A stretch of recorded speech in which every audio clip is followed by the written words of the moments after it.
All right, well, the coffee's not ready yet, but we at least got some water. So good morning, good afternoon, or good evening. Welcome back, Cosmic here, diving back into Cal Zero Nightmare. And shout out to Bird Spawn with that super chat right off the bat. So appreciate that, brother. Hopefully that was like for the video or the guide or what have you, but welcome back. Yes, today is going to be a little bit of a late start for the stream just because we did finish the OTK video earlier. A lot of people have been asking me about. And then also, I just want to make sure that I got some time for Sortie and whatnot because I've been putting it off for a long time now. So I'm all stacked up and needing to burn through some of that. So today's going to be more just a vibe and Q&A stream while we have some music and listen to some music and get through Sortie and all that. So, but Reckold, you were talking about, just starting off the game and wondering what the best starter team would be. The current selector ticket and starter banner combo. So you're going to have to give me a little bit more information because I don't know if there's like a special banner or what for... It's been so long since I've done like a new account and stuff, so I'm not sure what's currently available for like new players. I have done a selector video like forever ago, but I'm not sure what might be available. But the one thing I will bring up that you might not be familiar with, I wonder if my chat bot is working now for the guide. Infographic. Oh, it actually worked. Oh, hey, it's working now. Hell yeah. Well, there you go. I just linked it in chat.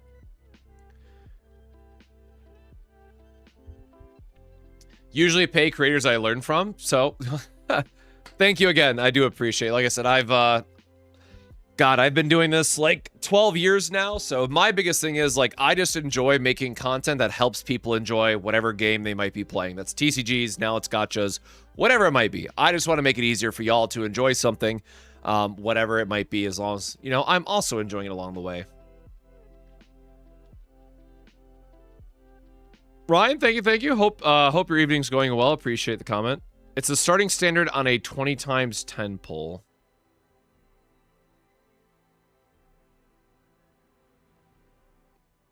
Oh, yeah. I know which one you're talking about. You're talking about the one where it's like, excuse me, I'm dying.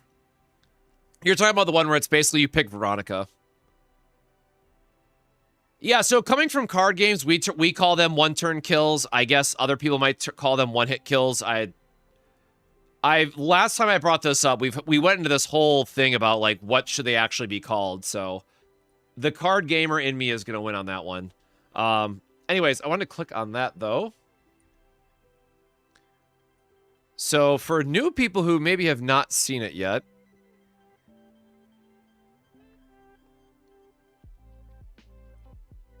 oh, I'm on the wrong. There we go. So now we have our build guide, and this is also updated for the current season information. So if you're still lost on what to find or what events trigger survival cards, we do have all that information in the build guide document now. So, and I did update this a little bit just for like better wording and whatnot. So, and there's also a guide now that you should be able to, there it goes. I guess you have to click on the first thing. Maybe, actually, you know what? It's kind of... Let me see if I can, like, put this... So it's in its, like, own cell, so it's, like, easier to click on. Yeah, there we go. But would there be a better combo with the ticket? Oh, I guess what's the... So you have the same selector that I've been sitting on, right? So, like, the, Oh, wait, no, I forgot they gave us another selector, didn't they? So I don't use mine because I try to keep all my characters at E0. Right, so there's a half anniversary, and then there was this one. Who would I pick that's also good?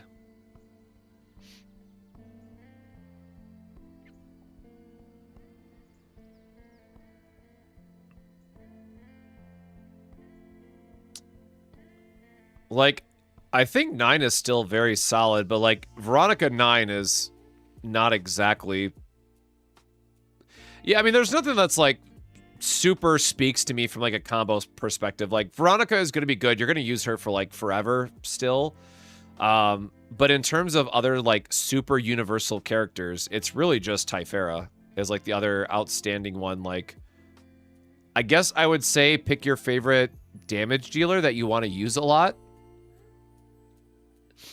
Anyone, no, do not take Mei Lin, I guess, is like the one thing that I would caution against.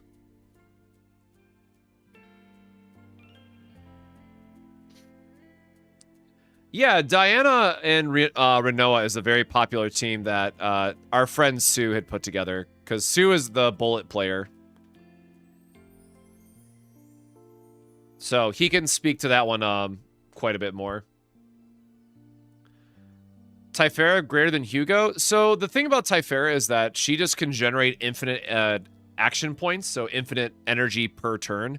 But beyond that, in terms of whenever we get like our next big one-hit style of character, Typhara is the best that we have. So Orlea, we just did a whole video explaining why Orlea is probably going to get power crept, but Typhara feels like a very safe support that does something the others don't really do while also being an AP generator for you. Very nicely. Oh, I just realized I forgot I still wasn't sharing. Sorry. Forgot I still wasn't sharing this screen in particular. Yeah, I think if you want someone who's just going to be like very easy to play, but also very strong, I think 9 is still just a very good candidate.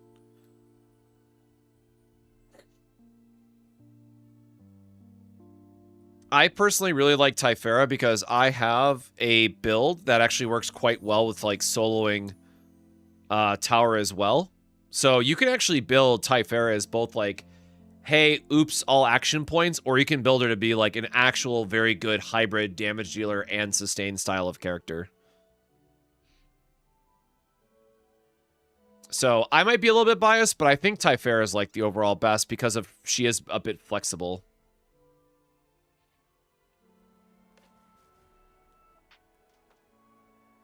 Yeah, so Typhara is very flexible in what she can do. Like, her main synergy was with 9 when she launched, but the way to think about Typhara is that just any team that is going to be very AP heavy, she is very good at filling the need for that because she generates like 10 AP in a turn. It's something ridiculous once you get like the full build going. But also, she's just good at some of the other like more fringe builds. Like, again, this tower carry version that I have. Yeah, we're going to be doing Sortie tonight. Started late just because of finishing the OTK video, which then made dinner late, which made just everything late, you know, trying to get that done. I was supposed to have a easy work day today, so I was like, gonna have extra time between meetings to like write my, you know, my notes and do all my infographics and that. And then one customer in particular was like trying to, they were basically being an asshole to my support team.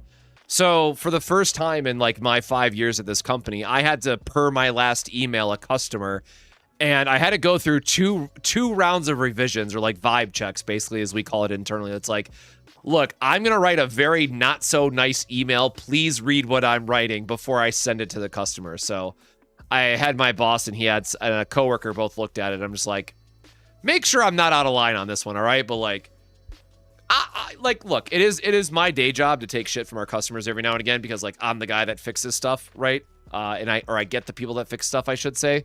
But the thing is, like, if you try to go after my support team, or if you try to throw somebody on our side under the bus, I'm coming for your ass. Like, that's just how it is, man. Like, if we have proved out in multiple steps over the last 2 months that this open support issue is not our fault, I'm sorry, man. If you try to throw that in our face, I am throwing the entire army back at you. Like, do not mess with my guys that are very overworked and very underpaid.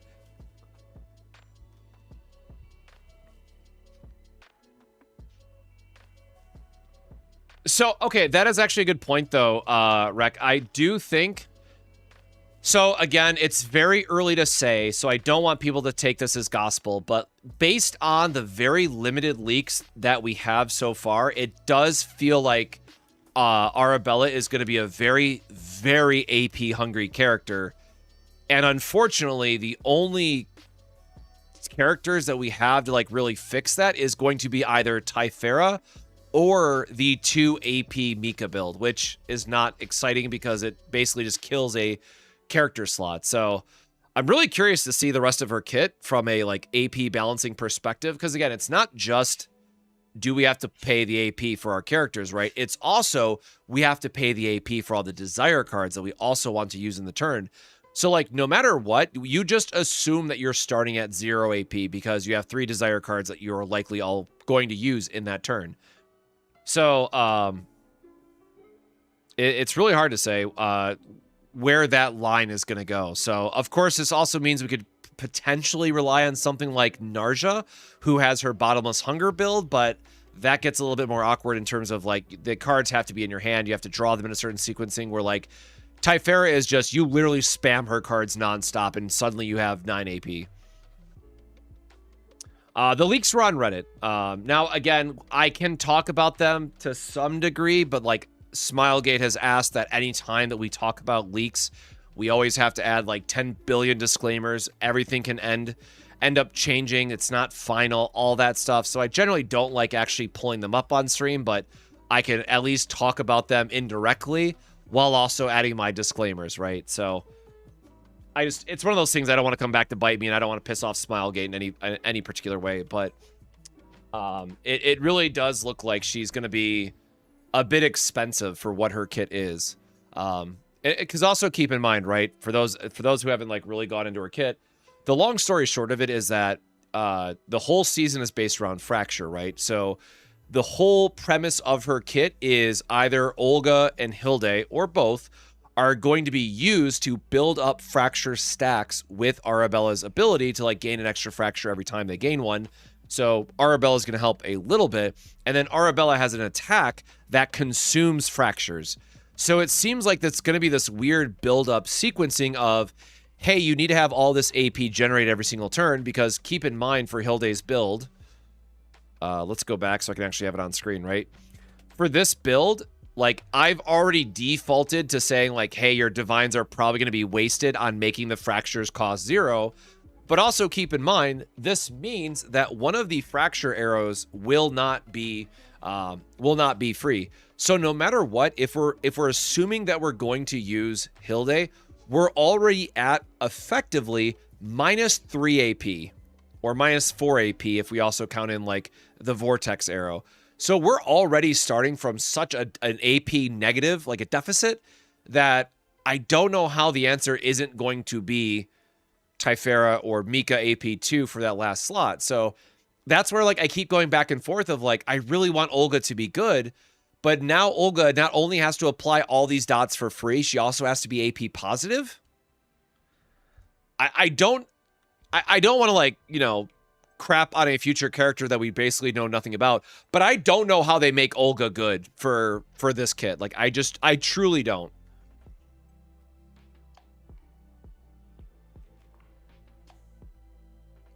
Yeah, the visuals are on Reddit. So there was again, for those that don't know, the language that is like that masks in all the dev previews, someone translated that like season 1, frame 1, somebody translated all that. So I forget where that's at on Reddit, but if there's ever a dev video that has like that weird alien language, you can decode all that. Like you can go on Reddit, find the decoder, I forget what the word is I want to use, right? And figure out what those cards do. So shout out to whoever it was again on Reddit who already did all that and did all the hard work for us. But it's one of those things where like, I got an idea of where the kit's going, but until we see the rest of the epiphanies, it's really hard to know from there.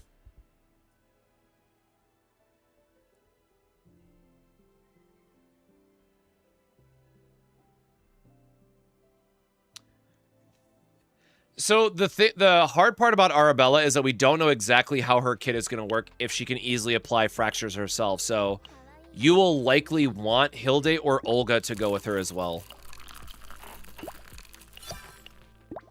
It's one of those awkward things where it's like, we just really need more leaks. And also, I will add the disclaimer, right? In the future, they could give us another Fracture character in Season 5 as like a as a way to be like, hey, just in case you missed out on the seasonal, you can still have a complete team sort of thing. So I'm really curious to see what they're going to end up doing. Having fun with Heidi, Tenebria, and Ray. Yeah, that's fair too. Like, I think the biggest thing about this season in particular is that the multi-hit teams are just so crazy good now because Rangers, you know, get mixed in as well. Like, Driven Hunt is just such an absurd card.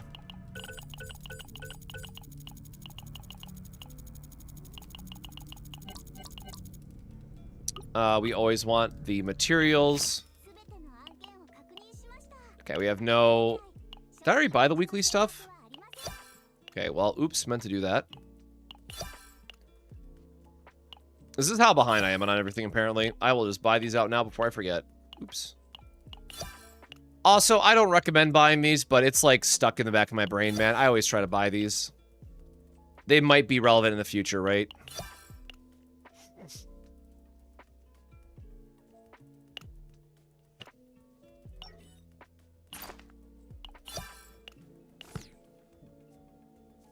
Preaching the virtues of Hilde, Hugo, and Narja.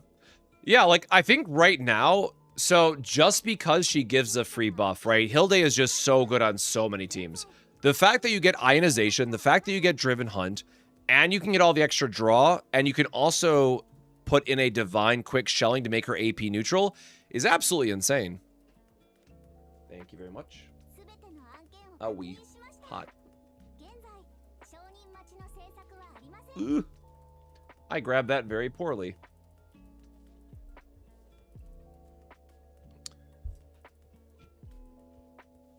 No, so the way that the math works out, very long story short, is the only team that is strong in Season 3 anymore is going to be the ones specifically that get extra attack on the engravings because those stack in a way that they shouldn't stack, in my opinion. Whatever. But otherwise, because of Cassius, because of the morales, and because of all that bullshit, until they nerf Cassius, unfortunately, Season 4 is going to be better. So it's a really weird situation to be in that potentially every season now going forward is doomed until they either nerf Cassius again or fix the morale issue, what have you. The fact that Cassius by himself can get the full morale value, plus then you also have the survival buffs and stuff, it's just annoying how strong it is.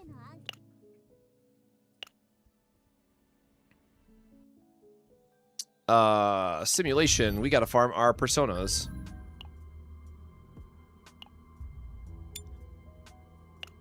And I don't know if he's done his video yet, but shout out to Judge as always, because he's been doing like a lot of Excel file deep dives and whatnot, but he's also broken all of it down.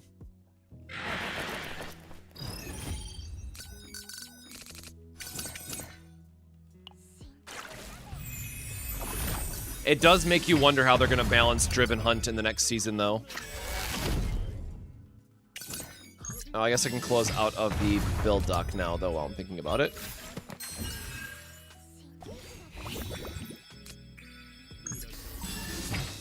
Now, the one thing I will say is that, like, 9, though, if you are going to chase, like, the God Hammers, or whatever they're called in Season 2, Season 2 is probably still better for her, but I think with the direction the game is going in, you just always have to farm the new Chaos now. There's going to be very niche scenarios where other seasons are going to be better.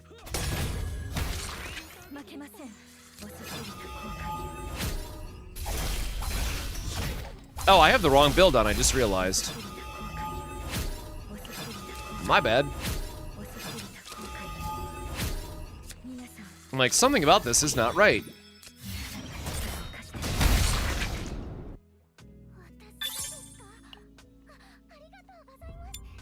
Yeah, again, I think that's just the nature of where the game is going at this point. Like, again, keeping in mind they had to do, like, emergency balancing and whatnot, so we'll have to wait and see exactly what happens, but I would expect some very unhealthy HP inflation in Season 6. Which kind of made me laugh, because, again, like, the first week of a new patch, like, I don't have time to go see whatever the hell other people are doing. Like, I just do not have time to go look at a bunch of videos.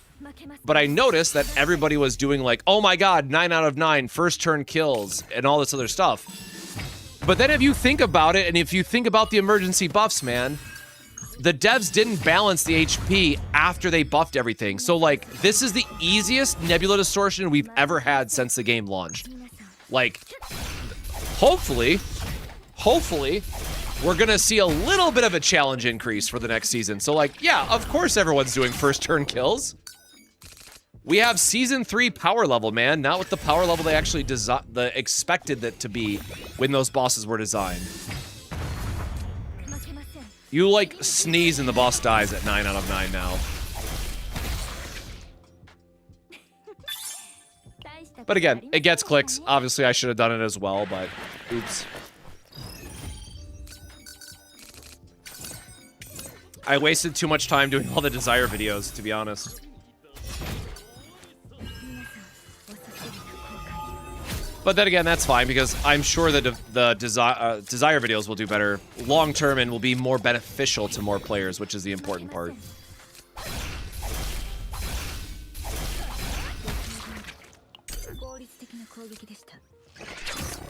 I forgot to request backup.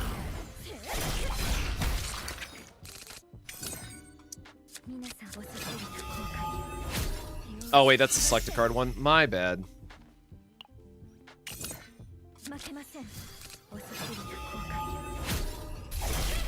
Hey, Vice, good morning. Or very late evening for me at this point. We got a little bit of a late start today, but... Oh, yeah, that's what I wanted to do. I wanted to circle back to see if... apparently a new My Hero gacha came out today. That's what I forgot to do. I was waiting for a call, and I saw that Styx checked it out, but I don't know if he had any, I didn't see him, like, tweet out any updates on it. So I guess I'm gonna check the Play Store and see how poorly it's doing rating-wise. I'm a little bummed out, too, because it looks like a Vampire Survival clone, and, like, yeah, man, that's not bad.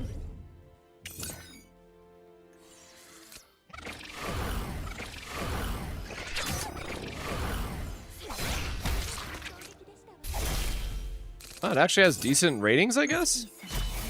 It's at a 4, but like, yeah, that might be people just like, trying to carry it. Just like the Hunter x Hunter survival game.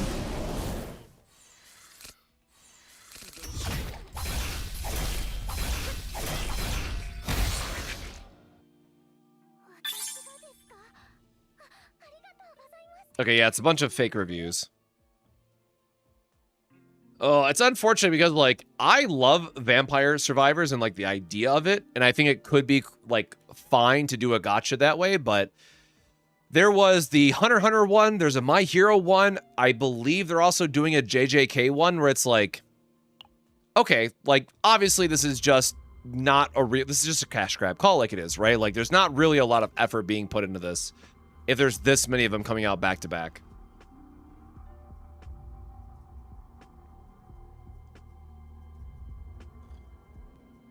Yeah, that's always the other problem, too, is, like, just anime games in general. Or anime IP games in general, I should specify. Because I know a lot of people are excited for, like, JJK, or the, excuse me, Bleach game that's coming out soon, too. But I don't know about that. All right, who do we got? I just realized we haven't upgraded this yet either.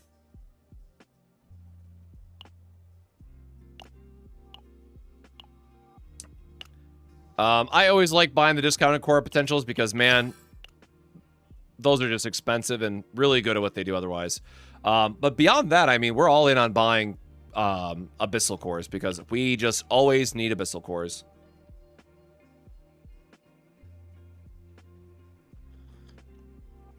Hollow Cure is a pretty goated vampire survival. Why have I not heard about that one? Hollow Cure game. Oh, wait. Yeah. Never mind. I do remember people posting this in the Discord now.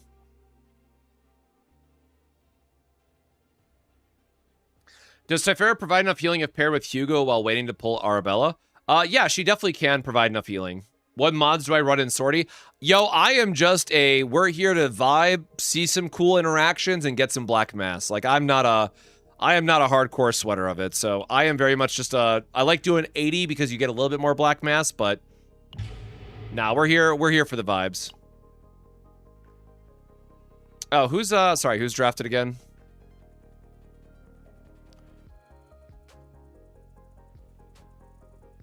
Honestly, one of my favorite runs so far has been Yuki.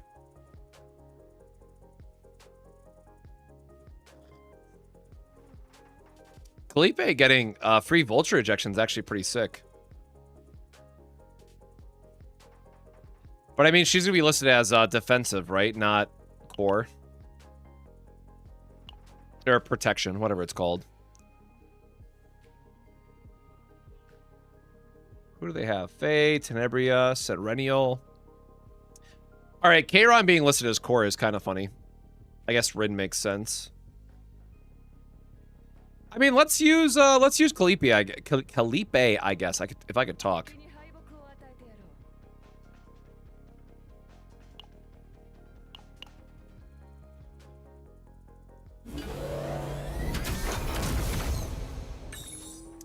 I love free vulture ejections. And then, yeah, I always go for the debuff modifier. So, you know, we make it a little bit of a challenge.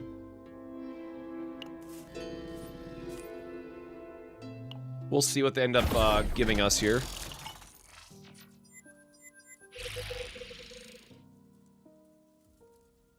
You know what I just realized? I forgot if she had a partner on her or not.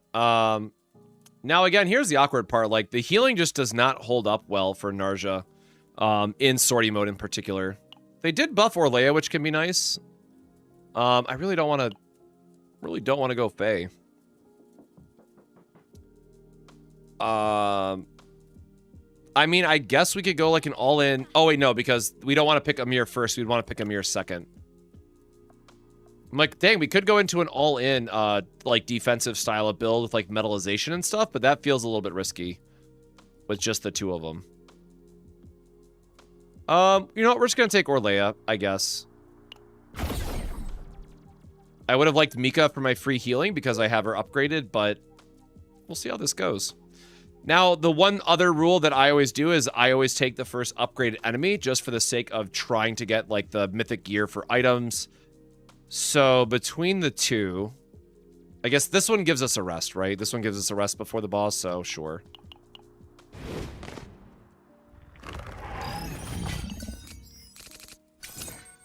And we can see what we actually get for abilities.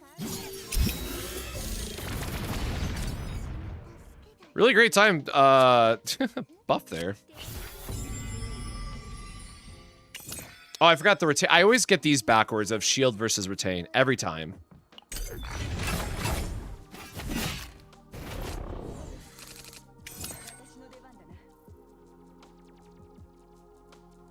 What was her buff again?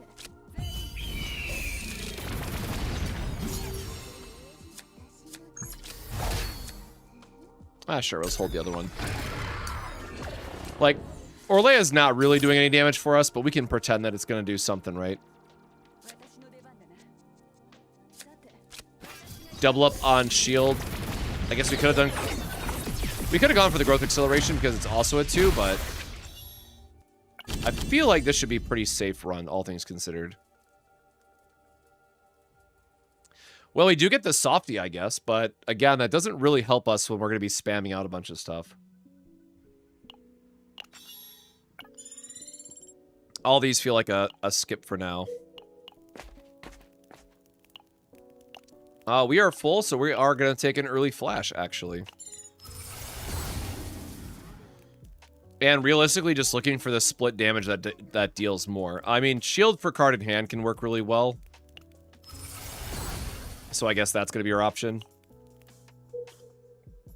It just means that we're going to want to hunt for more retain cards, is really what it boils down to.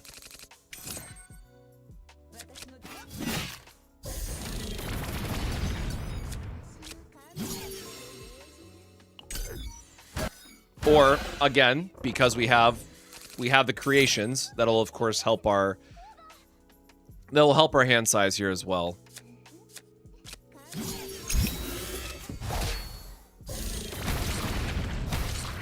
So yeah, I kind of forgot, but like Orlea and Kalipe actually putting a pretty great team together here early on.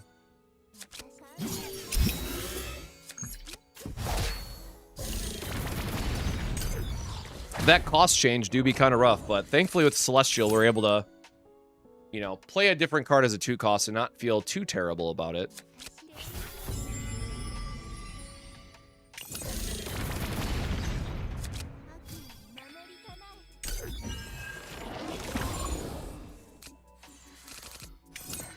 Yeah, Kalipe is really going to require you to get, like, whatever her signature mythic is going to be, which I don't think we got it the last time that we did it. We used her on a run. I don't remember now that I think about it. Maybe we'll get something interesting during the run, at least. I forgot this does not exhaust in Sortie.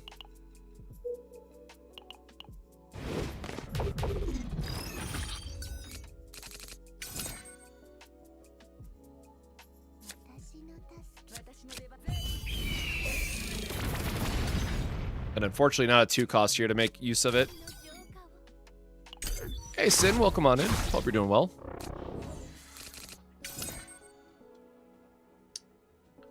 But yeah, so as a reminder, we do have a week, all next week, to figure out what in the world we're doing before Arabella. So if anybody knows any good game launches coming up, let me know so we can dive into those next week. But otherwise, we might just play Grand Blue for a week or something, man. I don't know.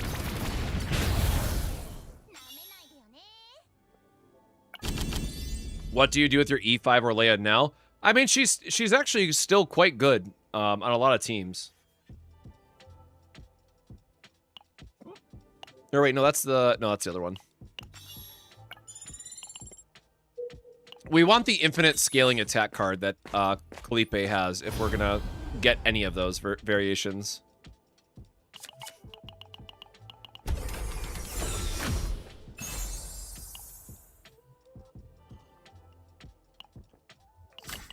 And defense here just to make her heals a little bit stronger. We could have gone for a little bit more damage and shielding on Kalipe, but I kind of want a better gear item on her if we find one.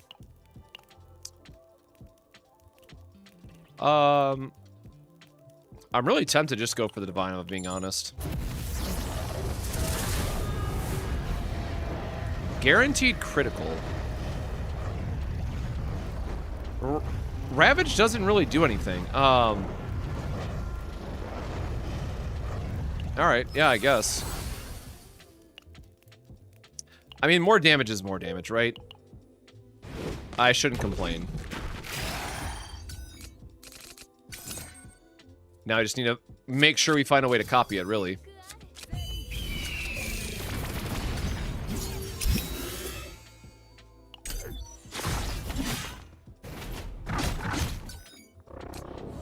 But yeah, let's build up this hand size and probably be in a pretty decent spot.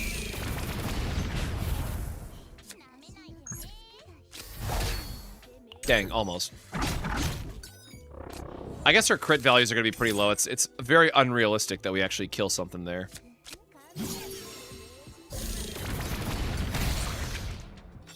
Yeah, this might just be a very comfy fine clear, to be honest. Yeah, so again, Greatsword Aquila does have one that just continuously scales, which is would be ideal for us, but we are apparently all in on the Vulture Ejection gameplay here.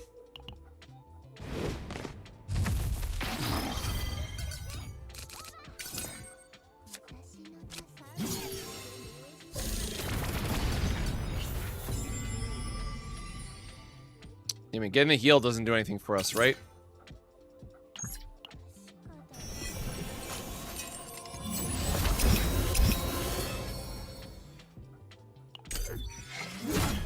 All right.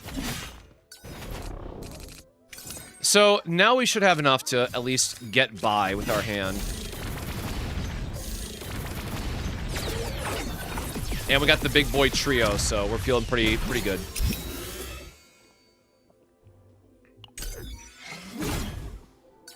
Yeah, man. Easiest run of my life right here. It's great.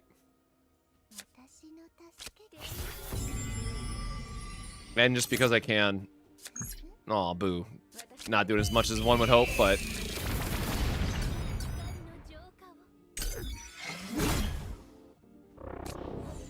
Staying strong anyways.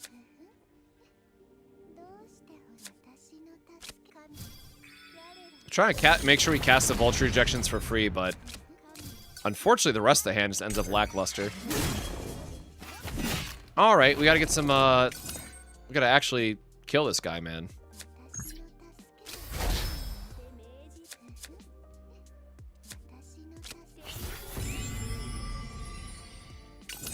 I guess we will burn some of these, and then he is attacking this turn, so... There we go. Like, it should not suddenly slow down the damage this hard.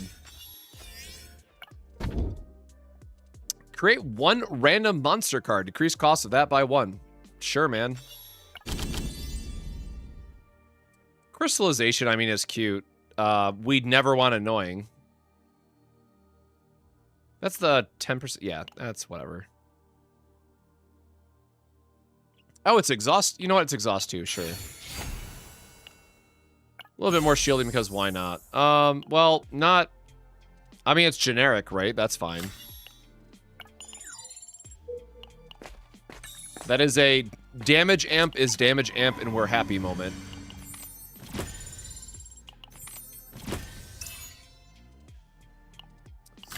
Might as well put it on her. Sure. Well, I guess we were getting a sword either way there.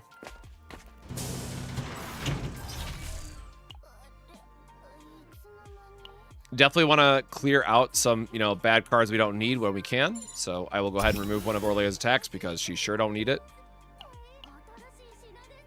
Oh, I forget all these are slightly different, man. Flower of Life can be really good because we are just always going to be healthy. Hopefully always be healthy. That is just a straight upgrade. Got it. Oh, wait, I keep forgetting this is a weapon, not trinket. Sorry, it's the other flower that's the trinket. I mean, sure, 45% fixed shield is, like, not great. I don't think we actually need the sustain against the first boss. Like, I'm feeling quite healthy.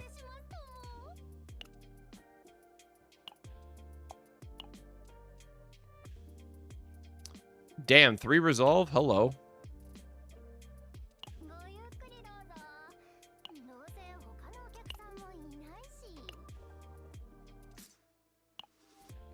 I don't know what upgrades that can roll into, so I'm not too inclined for it. Okay. Unfortunately, none of this was really worth it, so that was a bit of a throwaway.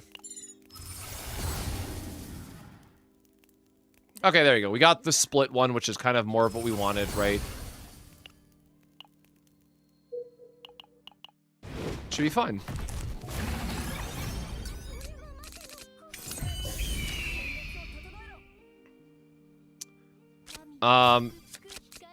Oh, no cards to draw? Rip. You know what? It is the boss, so we're gonna go ahead and just YOLO a Vulture Ejection into our hand so we can go immediately into our Silver Veil buff.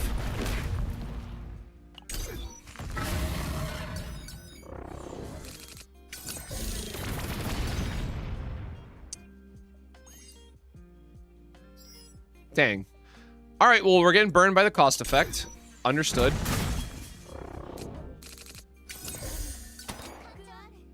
Okay, use the 0, thankfully. Alright, let's go for big shield. There we go. Gonna be getting a little bit back here.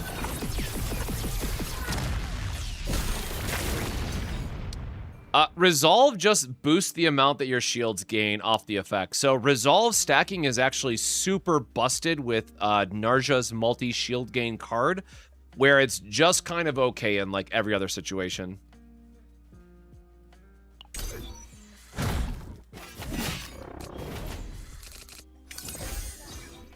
Think of Resolve as like, I mean, Resolve is basically just morale. It's for shields instead. I guess it is pretty straightforward in terms of like how to think about it. So like on characters that only have like one shield effect, one stack of resolve is not doing shit, right? But like if you have 2 resolve, but then you have Narja's ability where she can gain 12 instances of shield in a turn, suddenly that resolve 2, which would be plus 40, now that's plus 40 times 12. So think about it in the same exact way that you would like morale. It is really, really good stat on Narja and pretty bad everywhere else, unfortunately.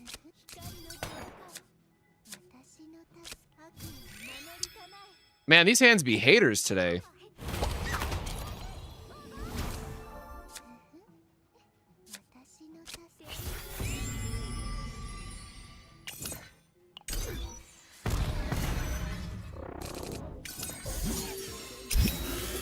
Yeah, playing at 1 cost is totally fine as long as I can play out the rest of my shit, man. Like, yes, please, I'd love to play my triple vulture ejection again.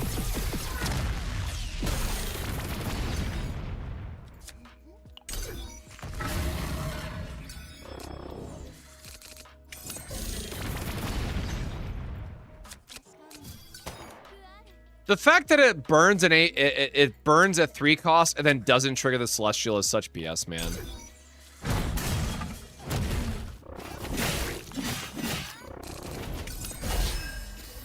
What a like super annoying counter of sorts.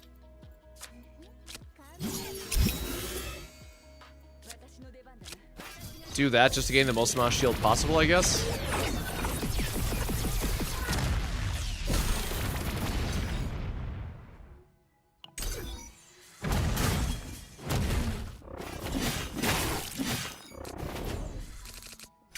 This guy should not be taking this much work, man. Oh, for the love of God, with hitting another vulture ejection.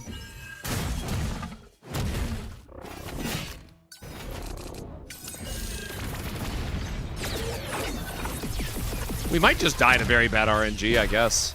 That's a thing. Holy hell, brother. We're getting cooked. We need our start of turn effect to hit like one of these damn softies. Bro, come on.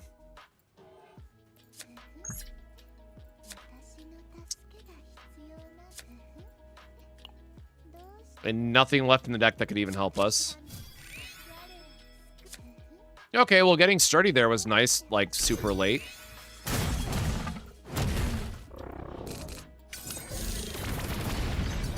Brother of all that is good, you have got to be kidding me. There's no way.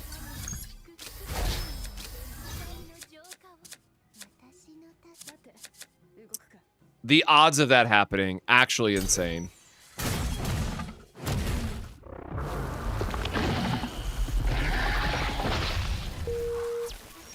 Wowzy. We actually had a really good start to that build too, man. All right, well, let's try that again.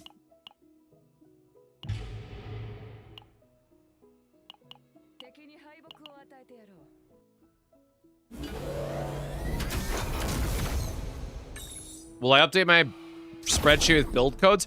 Apparently that shit don't work, man. I tried to update my YouTube video with it, and for whatever reason, people are just saying all the codes are broken. So, like, I literally copied it outside of CZN meta decks. I might go back to that at some point, but, like, I'm currently frustrated with the deck code situation.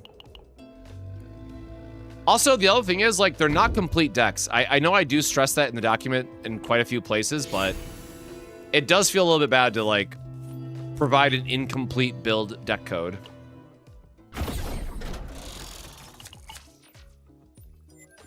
But at the same time, if that is, like, more accommodating to, like, mobile players or something, then I definitely want to make sure that we do it.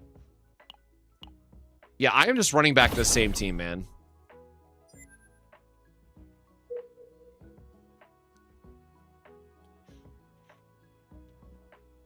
Just farm seasonal weapons, remove decks on Chaos, then just farm Sortie for editing.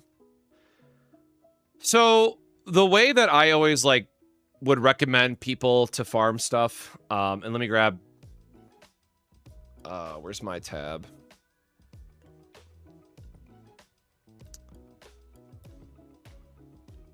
Sure, I'll reset. I can reset all these, it's fine. Right, so we'll just use Hilde because she's the example. So, right, let's say that you want to build draw support. You want to build draw support. Ooh, let me open this a little bit wider. You want to make her draw support, right? So, again, this one has so many options. You can just kind of take whichever one you want, but what I would recommend people end up doing is get yourself to a point where you have all the base cards done. No, it was this one. Okay. And sure. There you go, right? So you have all your base, and let's just say you're going for the divine. Sure, I guess, right? Let's say that you have your base build done. Oh shit, Stella coming in with that raid of 4. Hope your stream was well. Welcome on in, everybody. My name is Cosmic. You might know me as the infographic guy for CZN. You've probably seen my images on Reddit, Twitter, what have you.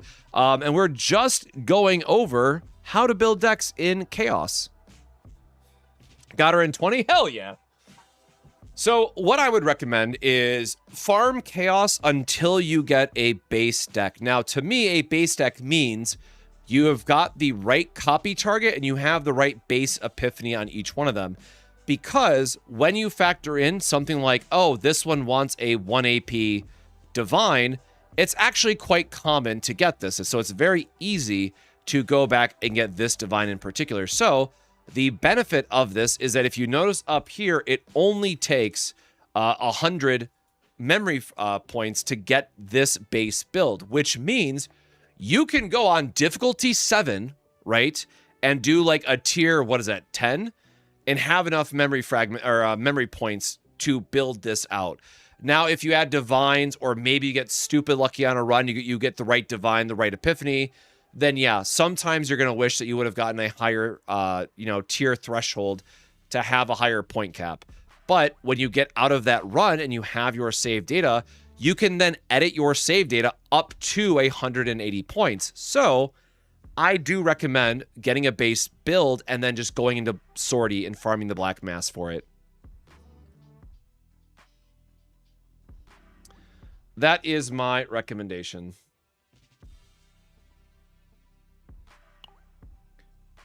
All right, where's Big Bad Purple? Oh, Big Bad Purple with double shop. All right.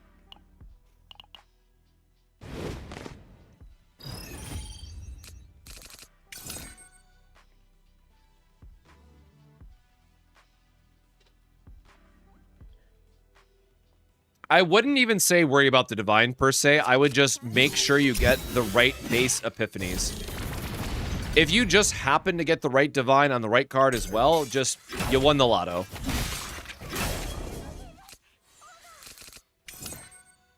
I might also just be like slightly traumatized from season 1 and how we had to farm builds back then.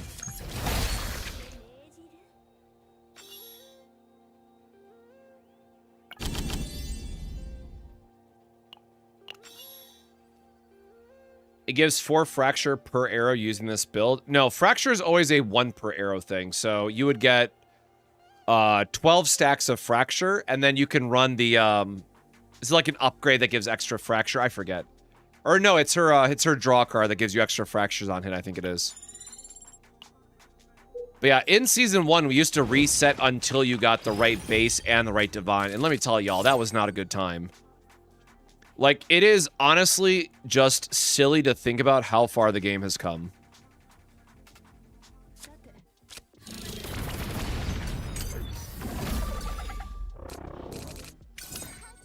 Yeah, or back before they fixed the randomization. Yeah, there has been quite a few really nice quality of life stuff over the year, as it were, or almost 1 year, I should say.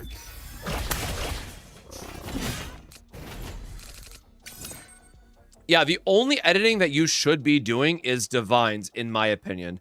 Now, let's say, like, you're so close to a perfect build because you got, like, super insane gear.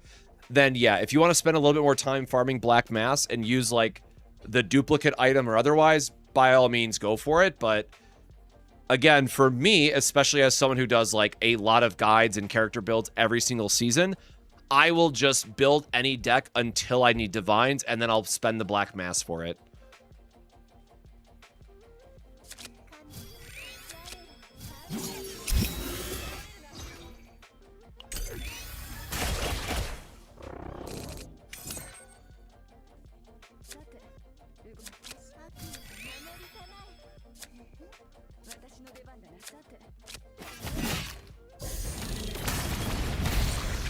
Got second hill down my 30th pull? Hell yeah. Did you just really want the extra draw from the arrow then? I mean, too vulnerable to everyone's actually quite good with her ability, so... And the fact that it can eventually be free on some turns. It's not terrible.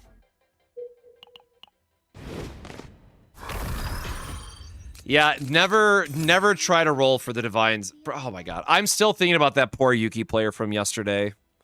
I really hope they don't build that deck, man. It's gonna cost them, like, deadass 100k black mass. Like, that's just unfortunate.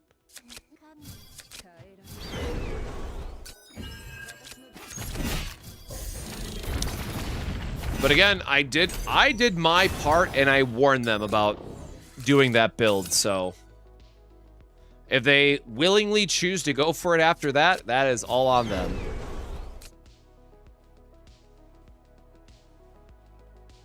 I guess we can't do both anyways. Yeah, I guess we'll just go for the shield.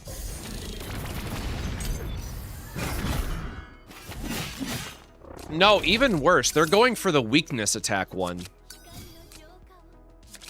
And the weakness attack is like a 1 out of 40 chance or something ridiculous.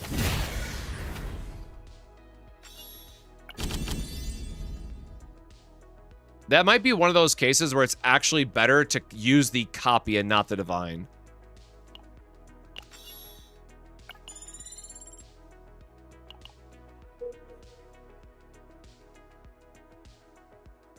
If you don't enjoy Sortie, I mean, the good news is you can still just vibe in normal chaos and get the builds done. Thankfully.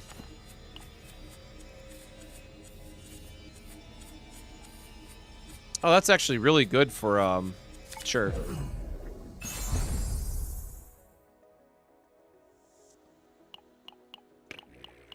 She might have a trinket that matters, so... I mean, again, we're going to have all of our creations. We're going to have a bunch of extra cards in hand. We should be able to get free shielding out of this.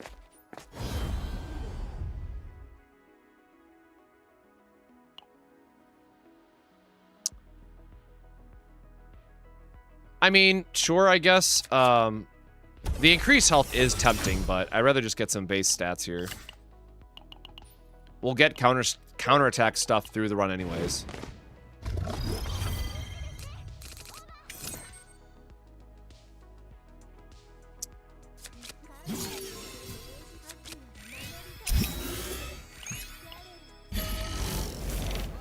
Alright, let's see how poorly this goes.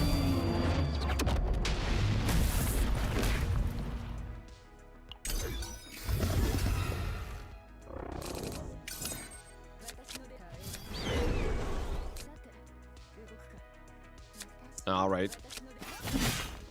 Can't hit that from hand, so...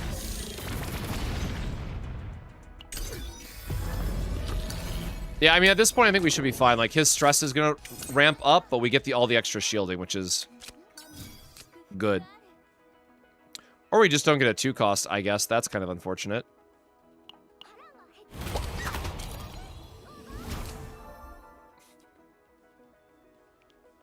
Alright. Try to, like, high roll into more of the sturdy, I guess? No? Okay.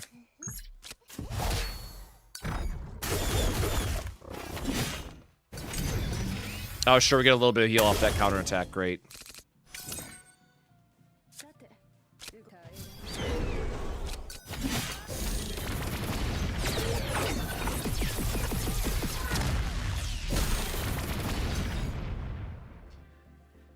So, if I personally recommend farming 65 until you get your Sortie skill tree built out a little bit, but then after that, yes, you do get a little bit more black mass for farming on 80 instead.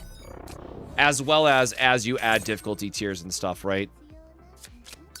But if you're, like, fresh into Sortie, it's not a good experience. you will just get bullied.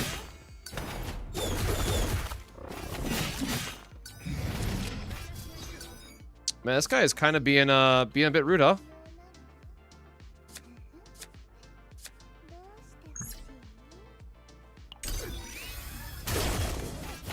I mean, I guess we should be able to kill him next turn no matter what, but I want to try to heal if we can with anything. No, there's no healing. All right, never mind.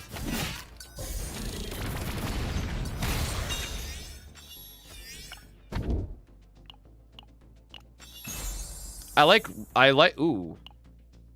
Well, I guess that's awkward because then we don't get the counter, I guess the heal is so minimal, right? There we go. There's some extra healing. I am not a fan of absolute protection, man. Not for me. Okay, well. We just keep re-rolling the chest slot, I guess.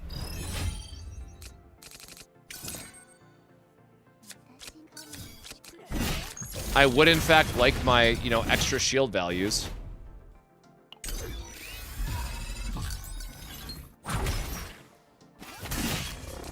But yeah, I will say again, I know that Sortie's not for everybody, but at least now we have options. Like, there are some days where I don't mind just chasing Divines and I will reset Chaoses. And there's going to be other days where it's just like, yeah, let's just go through a Sortie, have fun with it, vibe, see what kind of, like, new crazy combos we can pull off, and it's whatever, right? It's a vibe. But I am definitely not one of those people who's playing Sortie every single day. Like, I saw somebody that had, like, 100... It was, like, low 100s clear earlier. And I'm like... Bro, I got 20-some. I am much more chill about it. He is attacking us, but I do want to heal up a little bit, so...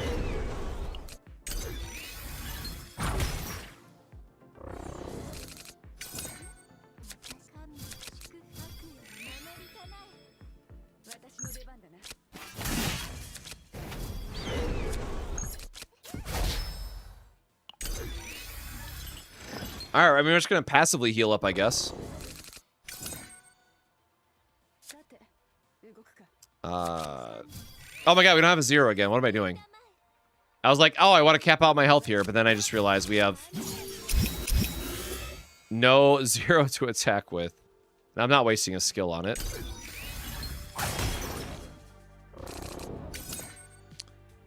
Okay, so we have... There we go. Wish they'd let us buy the dice from the shop.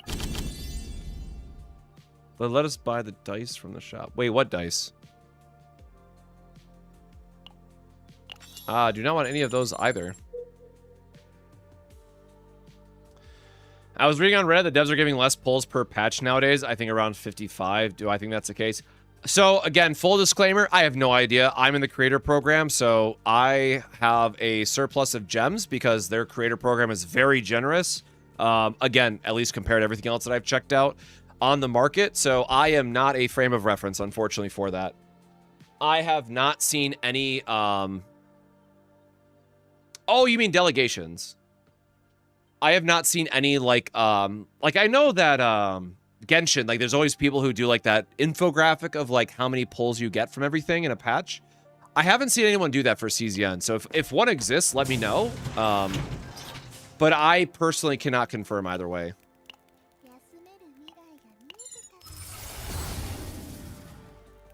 I also feel like I'm one of the few creators that, like, doesn't just wail on random characters because I like to test everything at E0, so I have a lot of stacked up stuff. What's this one again? I mean, it's more health, but it's not worth the 120, man.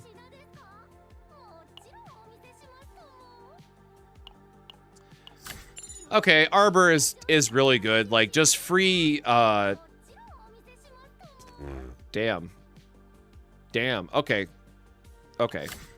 We're feeling comfy now. But what I was gonna say, we're gonna have so much extra shields with all this now.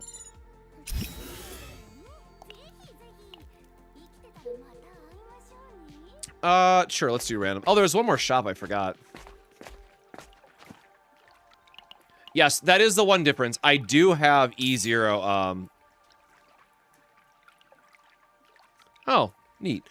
I have, I will always E2 seasonals just because they go away and whatnot. And usually E2 is somewhat relevant for their kits, but I don't use E2's seasonals in my testing for videos. I always wait until I'm done with all my initial guides and all that stuff, because I realize that not everyone's going to E2 a seasonal.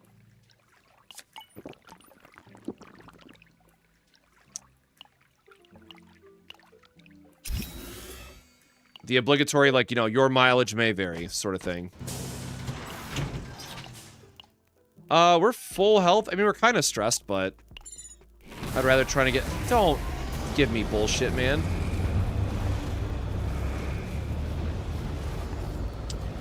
I mean, okay. We have the curses, so I guess double hits is very good. We already have enough vulnerable, right? So...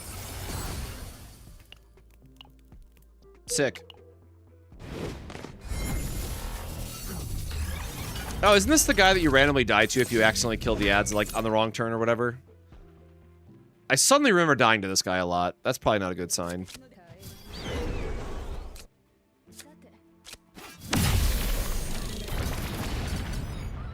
Oh, I should have done this too. My bad.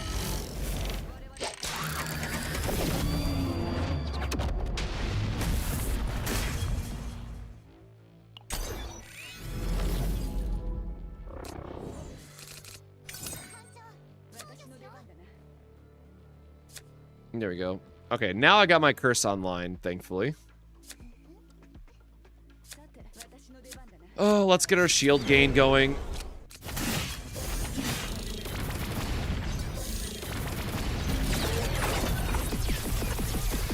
Yeah, I forget what the exact thing is, but like if you kill his ads on a random turn when he's like casting something, it'll do like an auto nuke, and it's like the worst way to die. But I mean, yeah, we're getting a shit ton of shield now with everything that we have stacked up. This is quite nice. It's not nice when we miss, though.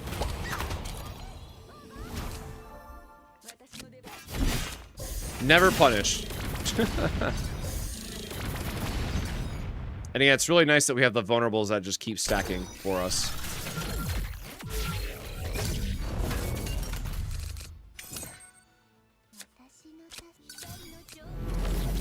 Gonna do a full clear here again because everyone gets vulnerable.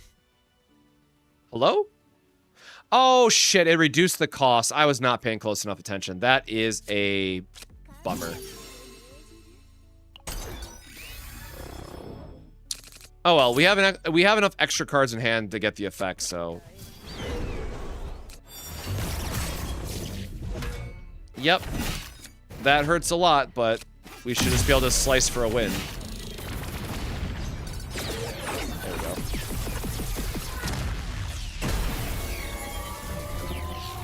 Should I reduce Hilde's lead card cost or use a pyramid gear that activates them? Depends on the build, but generally speaking, Hilde has too many lead cards that trying to reduce one of them doesn't feel like it really matters, right? So when you're building teams right now, and because Hilde can always just get like a quick shelling divine AP, you're better off just planning that you always have enough AP to cast all the cards that you want to cast. I don't like the pyramid for her just because it makes really weird turn sequencing. It's one of those things where it's like on paper it's really good, but then you're like, man, I kind of don't like this. Ooh, Swifty. No, I don't want any of those, man.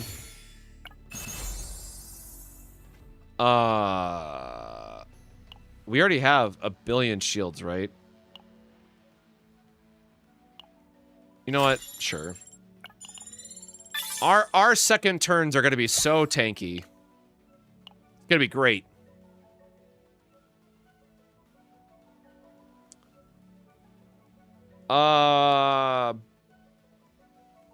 Both of these are whatever for us, right? Like, I just hate Soul Collector, so I'm just gonna take Plague Lord anyways.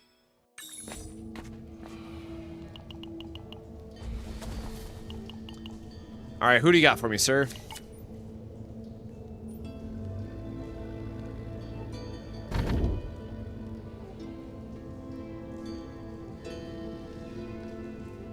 Start a battle is cool, but it's not start of turn, so...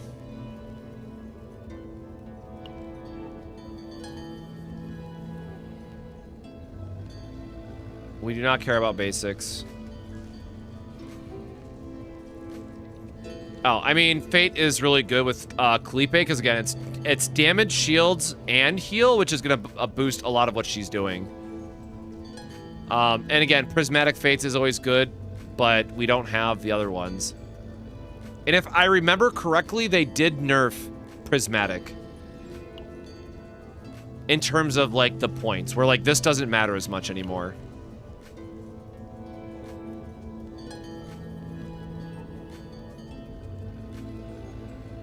I guess how many fates do I have? I forget how to check that. We have 2. I'm just gonna use this to ramp up Felipe. Is what I'm gonna go with. Yeah.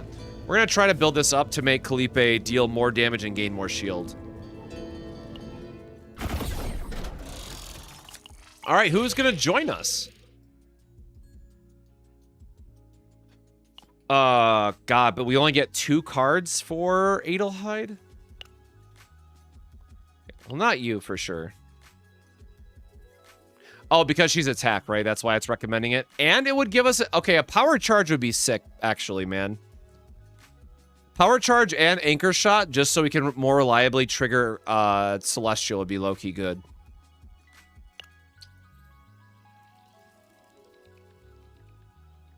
We know Narja doesn't scale well, unfortunately. So I don't like taking Heidi Mari because, again, I want to level up other people, but also Heidi Mari just trivializes stuff way too much.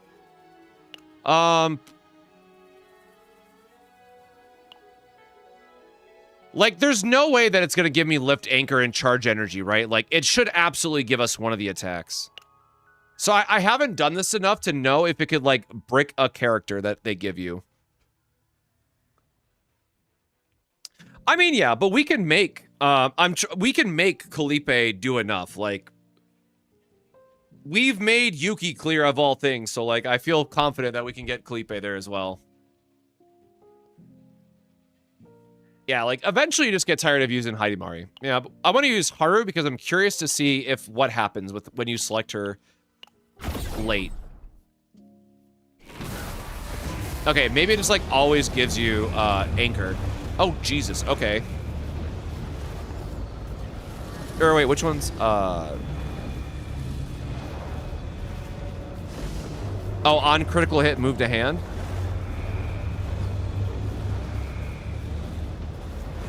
And then create and discard pile. Well, Jesus. I guess we can give ourselves... Well, I don't want to have too many anchor shots, right? Because we do want to, like, be able to draw through our deck. And Streak, unfortunately, just does not work for us. Because we don't have enough blue. Man, Streak would actually be sick here. Double it and give it to the next person ass-looking card, man.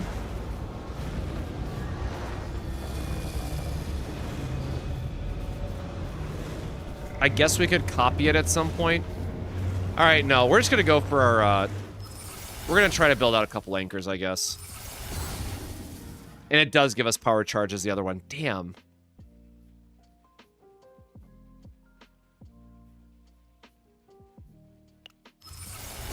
I guess Resolve 3 would have been cool, too, for our build. All right, so same thing again. Going to be looking for big bad elites. So we got 2 elites down this way. So, yeah, let's just use the bottom track. That's fine. That's fine. That's fine.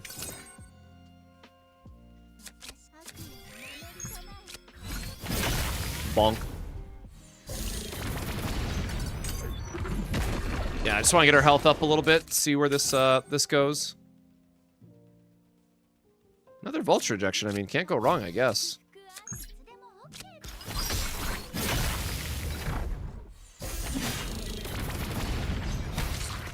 I mean, yeah, the double hits is really good.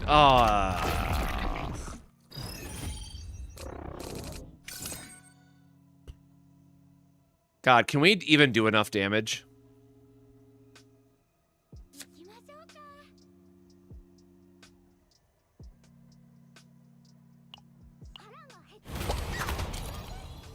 I mean, we'll try, I guess. Because we're going to have anchor shots going back in, so we'll at least be able to have extra attacks.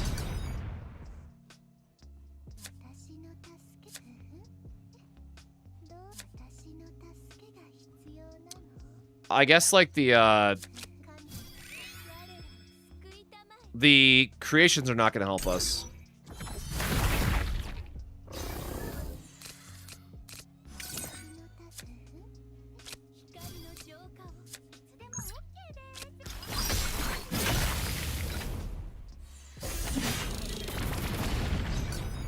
Oh, we could have done a vulture ejection there.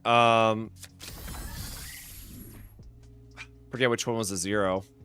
And then the last card will be the last anchor shot plus status. And we're at 8.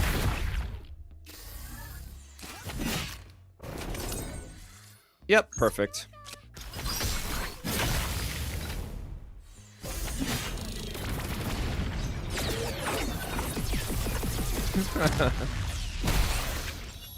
Anyway, so as you were saying, Kyra.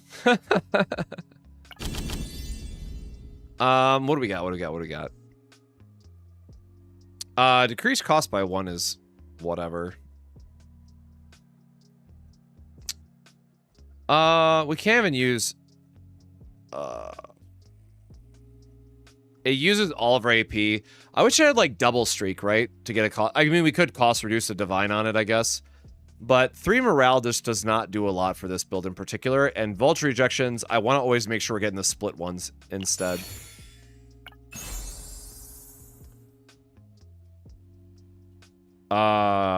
Sure, I guess. I guess we can put it on her because the extra shield doesn't matter.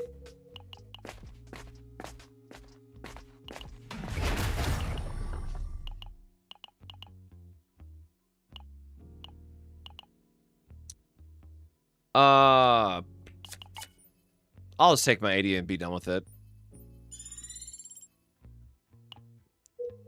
Definitely would like to do some more deck thinning. Kind of wish we would have got like an extra removal event or something along the way.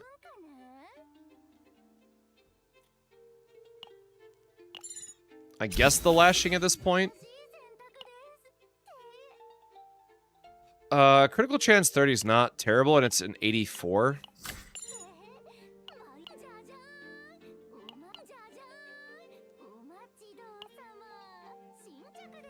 Getting more of the retained stuff, and also really nice because we have the double hit already, so 150 is very expensive, unfortunately. Oh, let's activate the retain effect. Right, that doesn't work for us.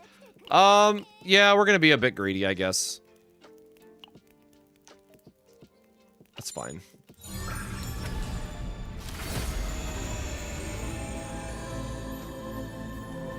Jesus, increased cost by 1, more damage. Oh yeah, that was the Yuki card. That was the Yuki Divine that we got that went crazy. I remember now.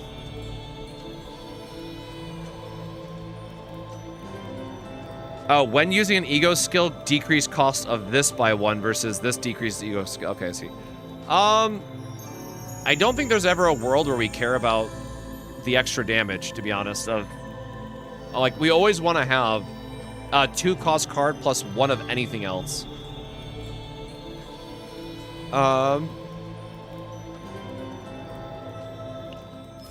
guess we could try to make it free and just be an extra damage increase. Maybe we'll think about it that way.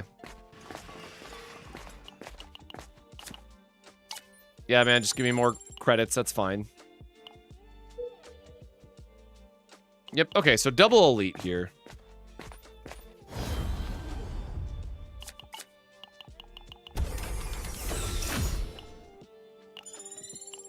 Yep, don't really care about the counterattack at this stage.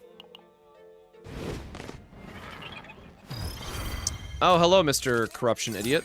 Ugh. But yeah, so this is what I was talking about. Like, having the ability to rally into the anchor shot is pretty important here just to make sure that we can get our loops going. Just realized we don't have the curse in hand right now.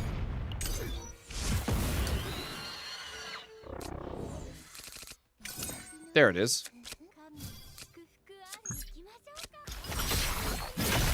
Yeah, the vulnerable looping into the free vulture rejection sure is nice. Stacking all these up, though, is not nice.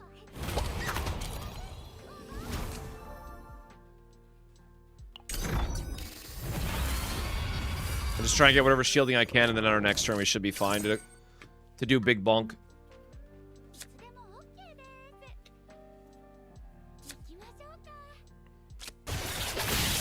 Oh, one of these is already boosted, right? Yeah, there we go.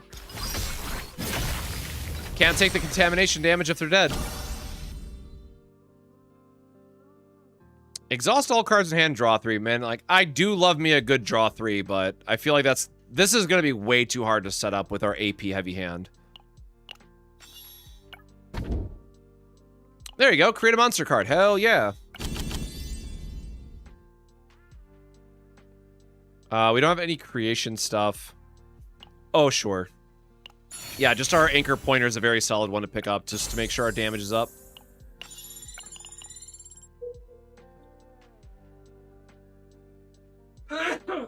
Jesus. Whew, glad that didn't go on the mic. Uh-oh, bomb frog.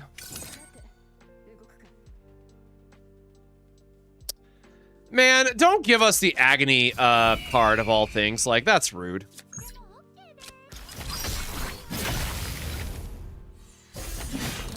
Thank you very much, Chad.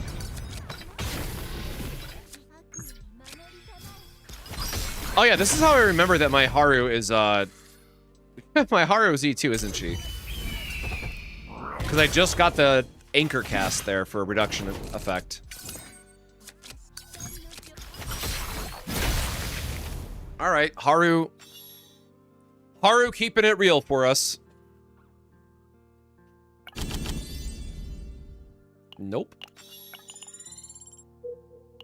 Yeah, I would say the big thing, too, is, like, just make sure you don't fill up your decks with junk as you're doing these runs.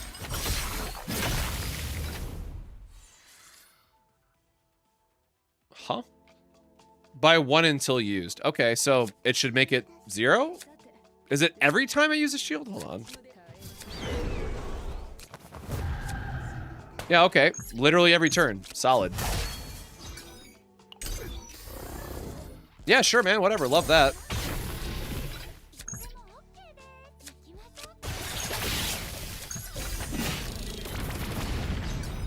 Oh, I should have used the vulnerable. My bad.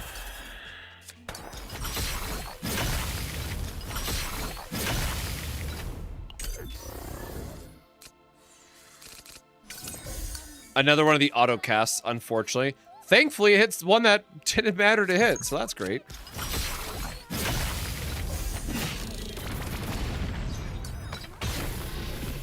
Felipe, you couldn't crit for me there, huh?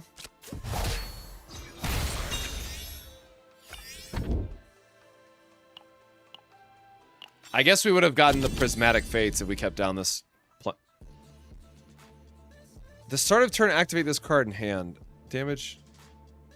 No, that is a very bad... No, no thank you. That feels terrible. I feel like we don't need more shields either at this point. I'd rather just get an extra vulture rejection if we can. Increase damage amount by targets in a ravaged state. I mean, it's more attack, so sure. That seems fine.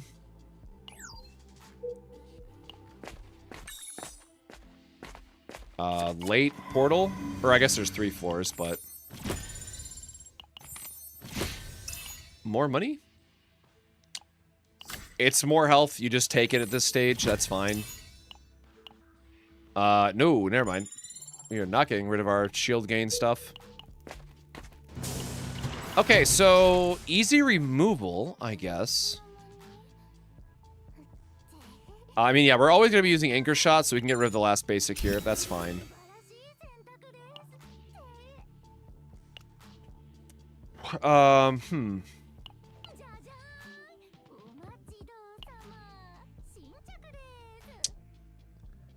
I mean, yeah, I guess. We have the money for it. It's fine.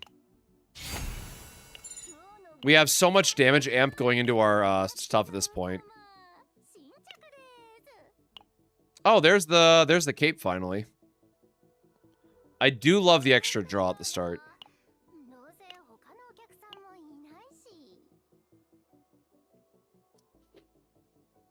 Yeah, I don't think we care about the, I don't think we care about the extra healing on her. Oh, I forgot the flash is super cheap. We could get the retrieve versus... Oh, God, what does charge energy even get again? Oh, it could be the upgrade, I guess.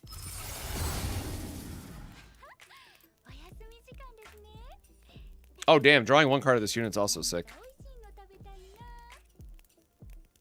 Yeah, like, flat damage increase is nice, but the draw cycle instead. Yeah, I'm just going to take the upgrade for the simplicity of one less card to have to cycle through, because we are missing a little bit of draw. I feel like we could definitely use, like, some extra cycling built in. Some way, somehow. Oh, what did it give us now, man? Select and draw one card from the draw pile, then apply Spectral Poison?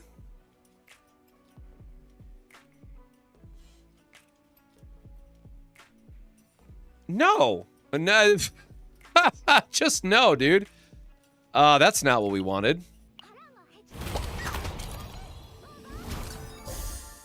Seems terrible, in fact.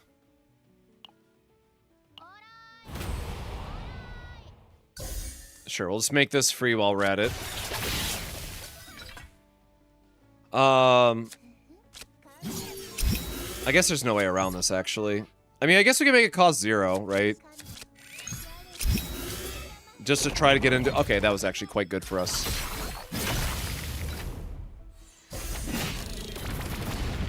Oh, that's true. Upgrades, upgrade would be a good case for that. For setup.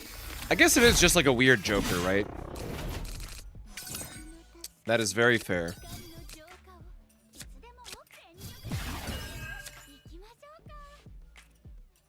Yeah, I don't really care to use the rest of them here.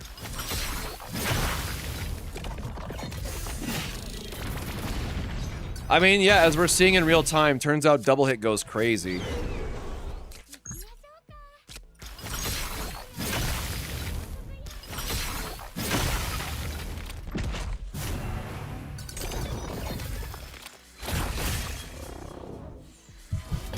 All right, now time for a little oopsies.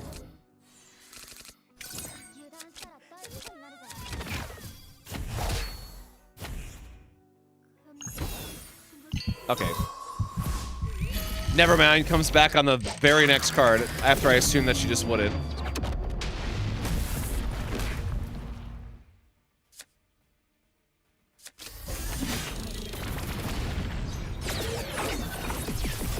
Well, I thank you, Bleed, for letting me trigger my Vulture ejections.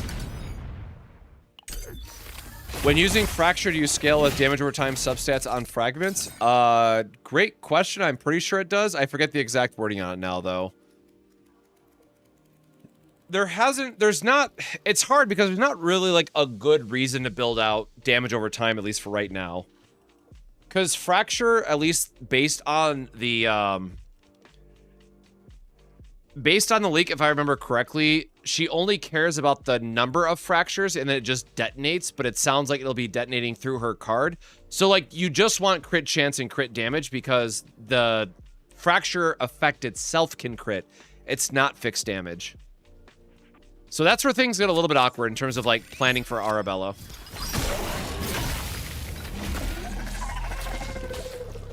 Yeah, traditionally, if we think about Tressa builds, you want to do attack substat and damage over time substats.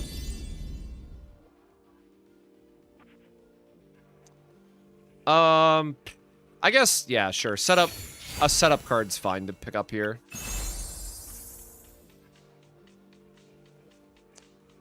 Jesus.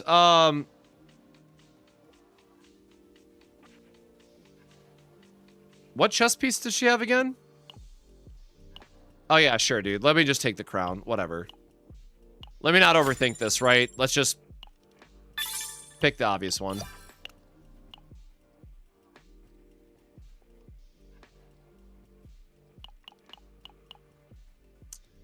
We should definitely... Because of Anchor Shot, as long as it doesn't take it first, we should be fine. I feel like I just jinxed myself by saying that, but... Oh, yeah, I guess for people who haven't seen it yet. If you're ever doing Sortie and you're unsure what to pick...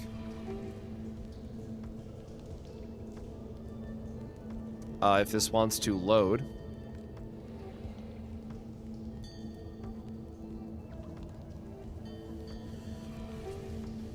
Please, maybe? Google Docs is, like, not having it tonight. It's, like, not loading at all. Okay, there we go. We do have a tab in here for the Sortie buffs.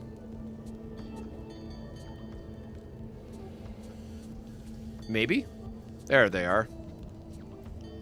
So if you ever want to figure out which ones that you are trying to aim for, you can always come in here and see, like, which the choices are.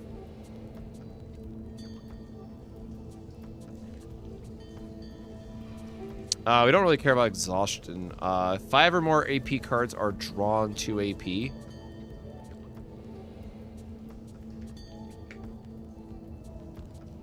Yeah, we do love our shields in this build, huh? So, 2-1-1.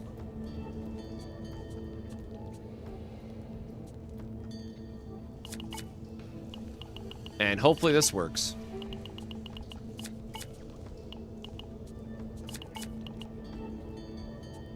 Oops, my mouse is, like, messed up now, too.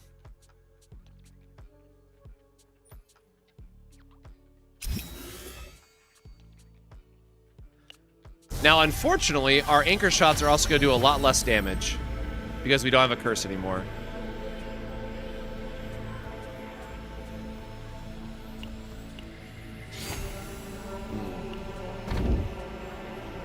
21, and each time a status, ailment, or curse card is drawn, exhaust that card and draw one. Okay, well...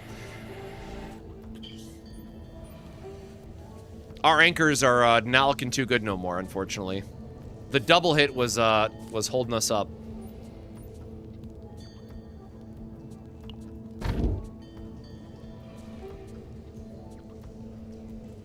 Oh, okay, well, stickiness does count as a curse, right? So, okay, we just never lose the sticky. The sticky is with us forever. Oh no, we have the card that exhausts them though, right? Ah, we low rolled the fate, I guess, man. What is the best method approach for farming memory fragments? Basically, just wait until you can unlock gold tier, which is difficulty 7 off the top of my head. Oh god, I forget. Yeah, it's been so long, I forget now which difficulty it is. But otherwise, wait.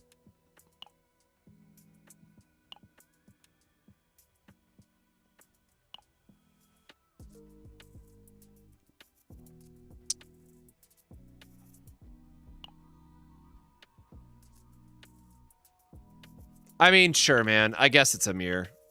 Because, like, we're never spending stuff on this, right? Oh, wait, this has... Oh, hold on. This has guaranteed critical. And shield retention. But it does exhaust.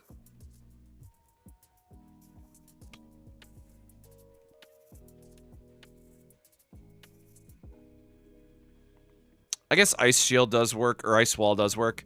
Man, I don't love either of these, to be perfectly honest. Like, I thought this was the other Glacial Iron Fist, but it's the exhaust one, unfortunately. And, like, this is giving us the metallization, but then is not exciting either. Like, I don't love any of these. And I guess I would be okay taking a mirror. Like, I want to... Who's even boosted right now, right? Again, that we haven't, Bro, give me Owen. Like, I'm so serious.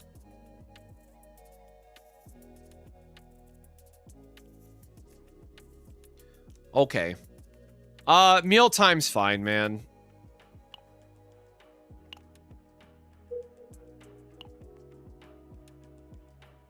Does this cross over at all? So down.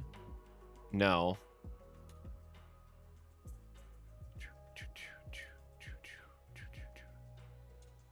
Whatever. We're just gonna take the bottom path. Do double elites again.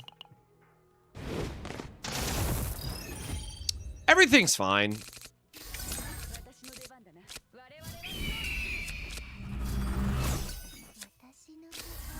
Oh, you know what? We still don't have an AP value, though. Oh, gosh darn it. I forgot to... We had to use our, We had to use our anchor shot first there before the pointer. My bad.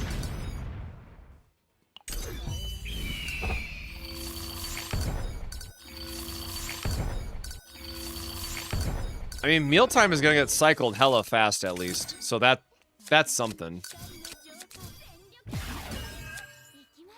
Yep. Go boom, please.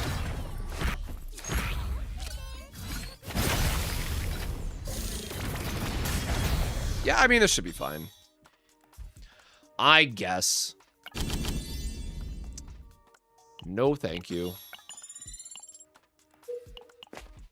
All right, something cool for our event, please.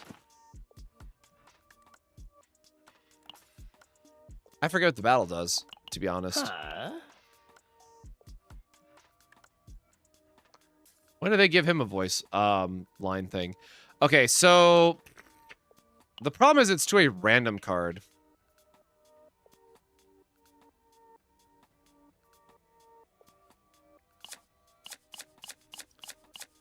Ah, whatever, man. Free divine.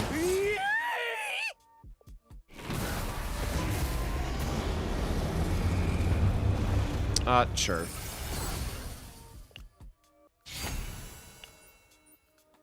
Hey, Chance, welcome on in. Sortie's going good. Our first run died at the first boss, but we're trying. Ooh, what is that one? Damn. Okay,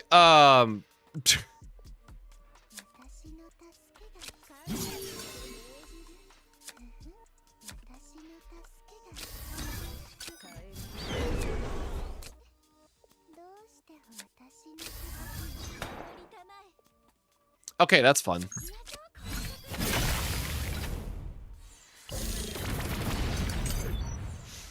There's probably some really cool shenanigans you could do with that with Adelheid, of course, right? All right, because we have the ignition. Oh no! All my super strong anchor shots. How could this happen to me?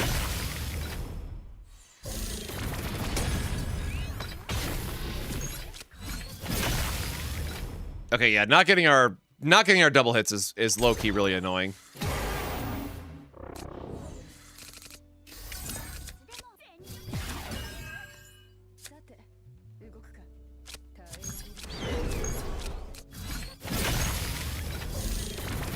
But if I just throw enough anchors, it's fine too, right? Ain't nothing wrong with that.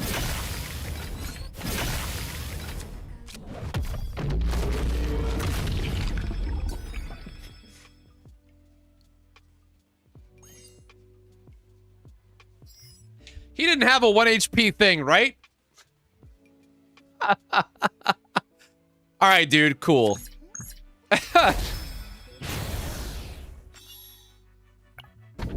Got my ass, I guess.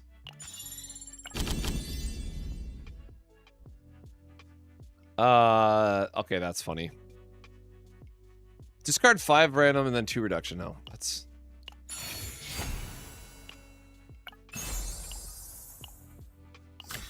Sure, give her a random something just because she can hold it. What else do we need? Oh, I guess sure. We can definitely remove something, right? One of the random basics.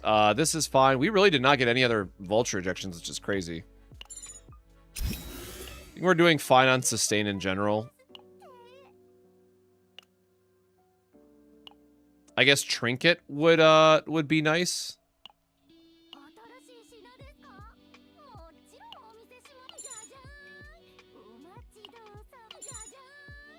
Jan.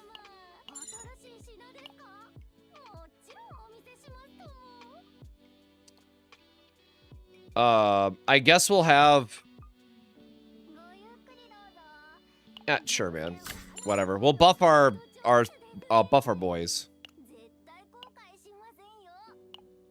And sure, I guess that's technically better for her. Whatever. I forgot you could do this. Sure, what do you got for me? Okay, those all suck. That's on me. We will have a second shop, so... I guess we'll see what we can get. Yes, I always got my water. I had my coffee, so hey, if you've been here since the start of the stream, grab some water. Hopefully you're staying hydrated. Go grab a drink before we go do the final boss and, see how terrible things might go for me.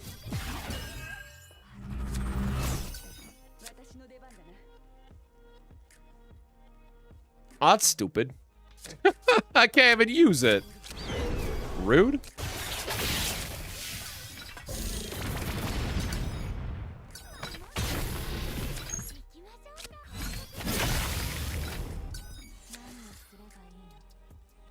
I mean, I guess we'll just sandbag it for a turn.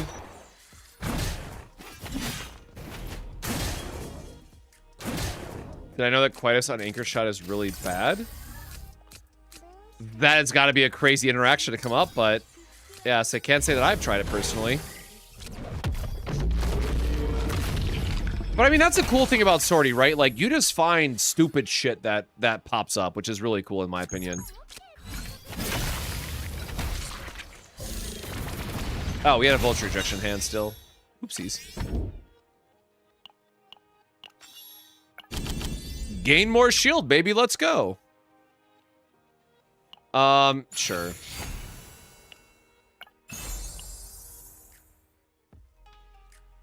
All right, sorry, retain effects. Holy hell.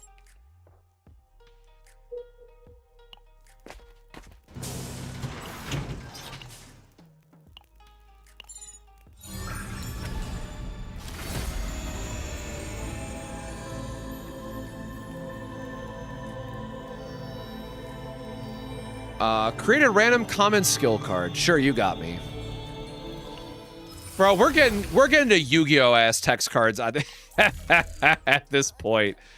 Oh, good lord. All right, well, whatever. We don't got no money, man. We got what we wanted. Hey, Shark, how you doing, brother? Welcome on in.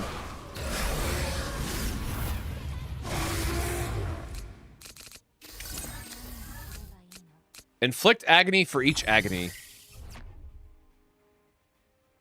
Okay, well, that's a start.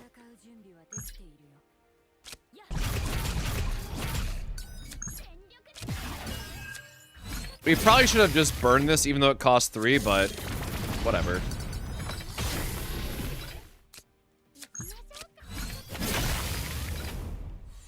Okay, we built up some anchor shots. We can do Kalipe on the next turn. I think everything's whatever. Get some more vulture ejections going.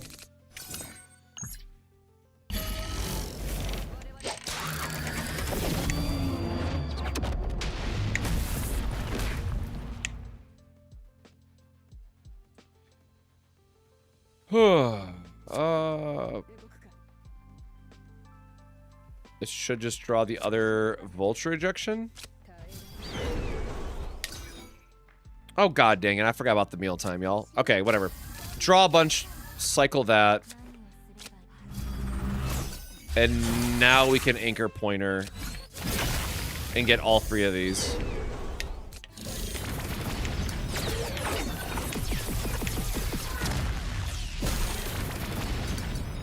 Nice. I'm glad to hear the interview went well. Hopefully, hopefully get some good news on that end.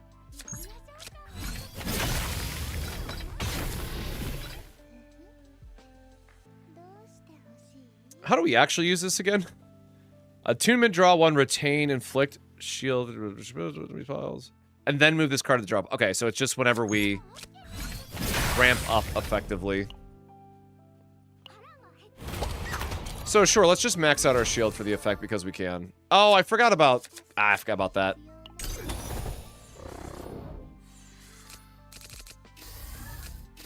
We low-key do actually need our creation card.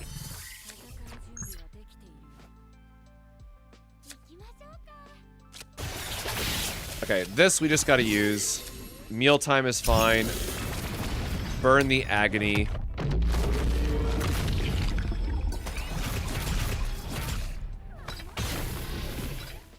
Yeah, Agony 8. If we could actually, like, copy that and stuff, it'd probably go crazy.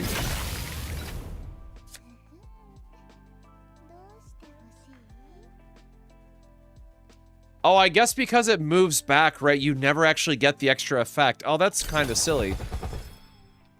Yeah, I just realized that too, Max. Oh, that's annoying. Lesson learned, it does not work, the way that we want it to.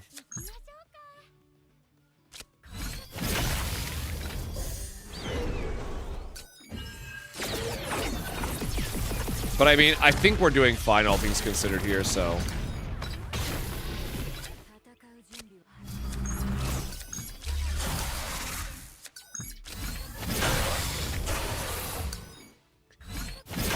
Yeah, I mean, like, that's my goal of Sortie. Like, I always want to do the random RNG stuff when we can, just because that's a fun thing to be doing. But unfortunately, this time around, it looks like we're a bit limited. Yeah, man, as long as he doesn't keep eating my multi-hit card, I think we're, like, very okay here. We just gotta keep going through the motions, unfortunately.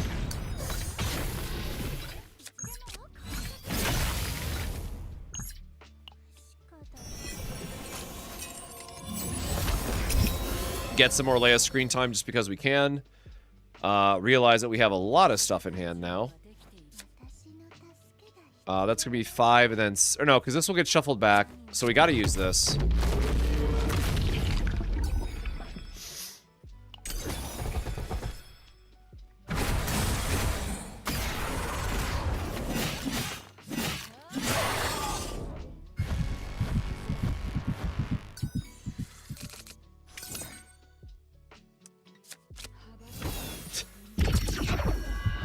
And she just comes back in 1 because why not? Love that for us. I mean, good news is that we can just play the anchor shot. It's not that big of a deal. And I mean, boss is dead anyways, right? Like, we're whatever.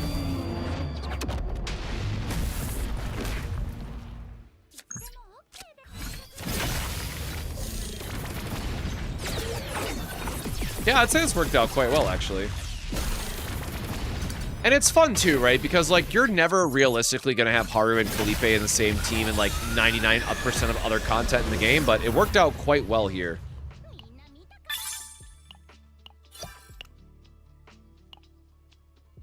Alright, got our buffs.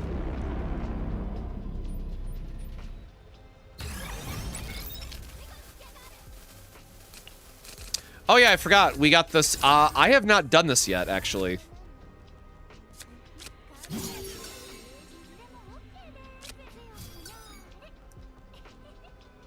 I know it's just supposed to be like the heart in Slay, right? So it's just do as much damage. I kind of accidentally clicked through without reading it. My bad.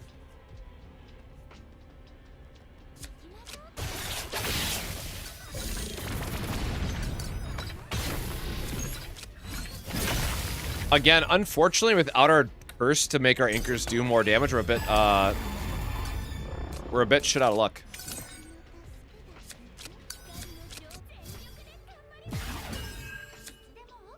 I mean, Pulverize is going to be peak here.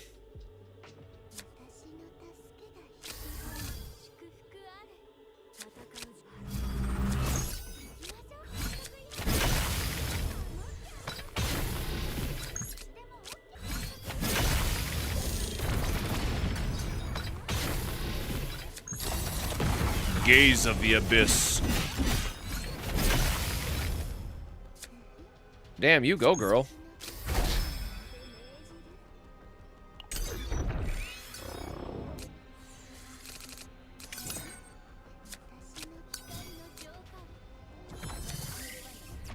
Our hand is full, so not able to generate something here, unfortunately. But we're going to be doing a lot of damage anyways.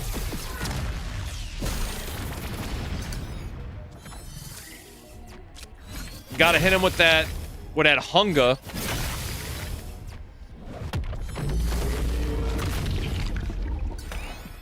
It's cool getting to see the full Chaos Core, like, animated.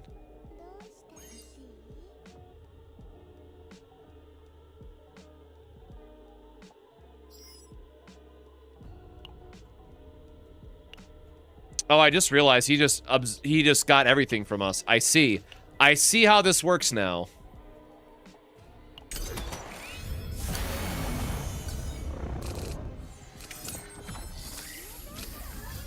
Oh, thank God we got one back.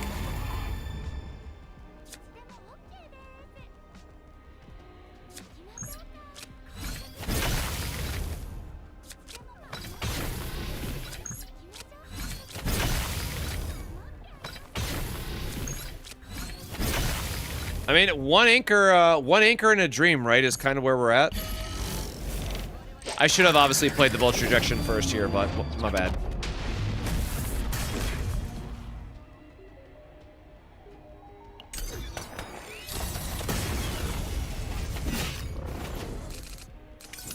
Come on, can't I just have my counterattacks do infinite damage? That'd be nice. Okay, we have too many of these, like, dud cards, and I guess this will just keep building up, not that it's gonna do a lot of damage.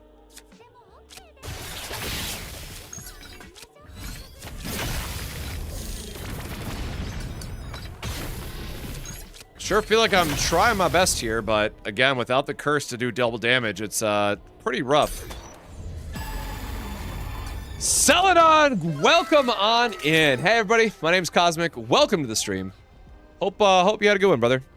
For those that play CZN, you might know me as the infographic guy. We're just hanging out playing some Sortie tonight.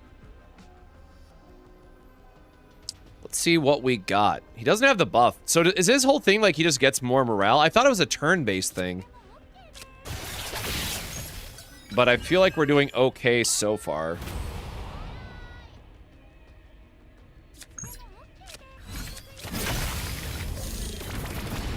That's going to give us our Silver Veil trigger.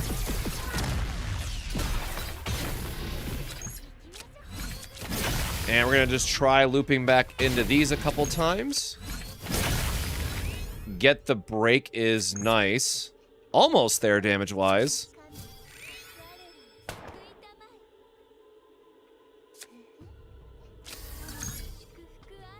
Oh, hell yeah, Orlea with the kill, baby. Let's go.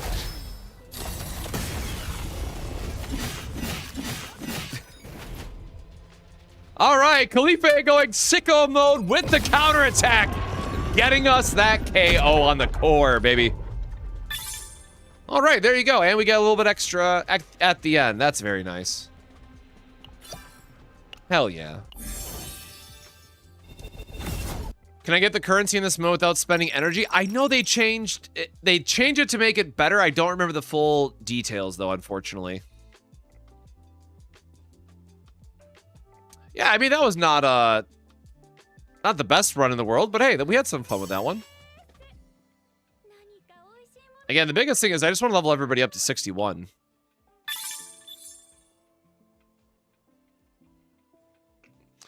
And then, yeah, I know it got reduced to only 10, which is nice, but still kind of annoying that it costs 10.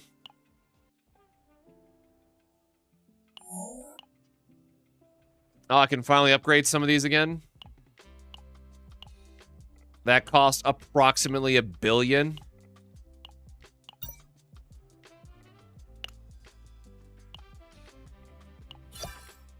Oh, there you go. I got a final clear for the core. That's kind of sick. Oh, shit. Obtain a mythic grade fate. 9 or more areas. Obtain a prismatic fate. Clear with the starting combatant Khalife after applying Divine Epiphany to all of that combatant's cards.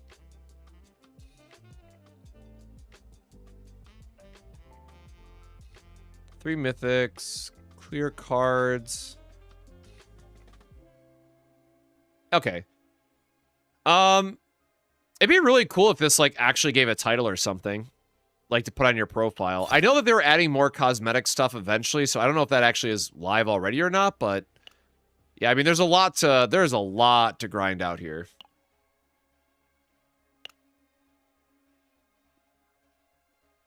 You get 3 free memory a week for rewards. No, yeah. Like, I know about these, but to start it even, it still costs points, right? Or it still costs 10, I should say.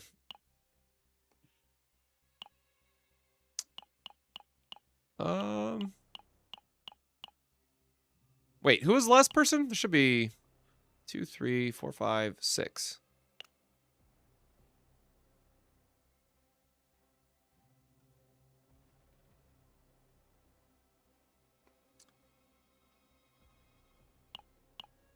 Man, it's a bummer knowing that like Hilde really can't take advantage of try to think of what sortie cards would actually be good on her. Owen run, let's go. So fun fact, I did actually do an Owen run back before the official Discord like put up a contest for like clearing with Owen. Very long story short, his broken armor or break armor is broken, I will say.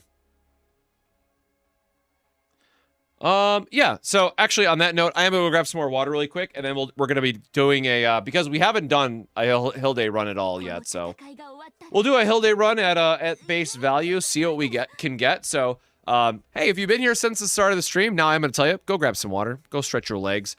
Make sure to take any medication that you're on. Did you take it today? If not, this is your reminder. But otherwise, give me a quick minute. I'll be right back, and I'm gonna go take care of my coffee as well. So I'll be back in just a moment.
Oh, shit.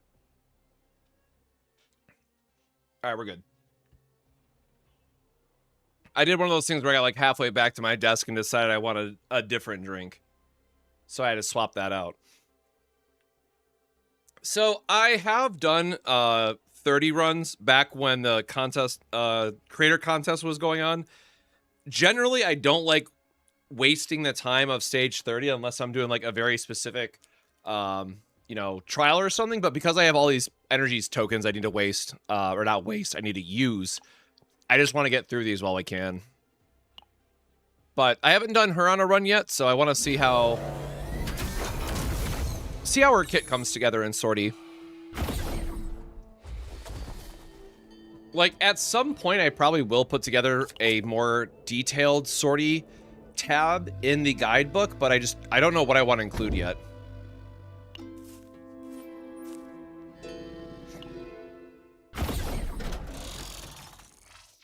But for those in chat who are fans of things like Sortie, what are your favorite combatants to use through the mode? I think there's like 2 very easy ones, in my opinion, to like auto clear the mode, it feels like. And then from there, it's like a who do you want to use sort of thing. Oh boy, what did I...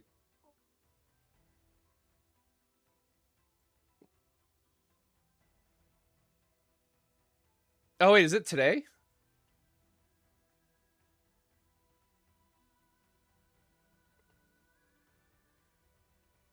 Sorry, I saw that. They did tweet her. Okay, hold on. They did tweet out her. Whoop. Sorry, I get to see all my other alerts about like Union Arena. By the way, I'm very excited for the Inuyasha set. Anywho, we did get the updated preview. Now again, we knew our artwork and stuff, but we finally got like the hey, here's your reminder. We'll probably see some more like drip market feeding and whatnot. Did they change her eye color?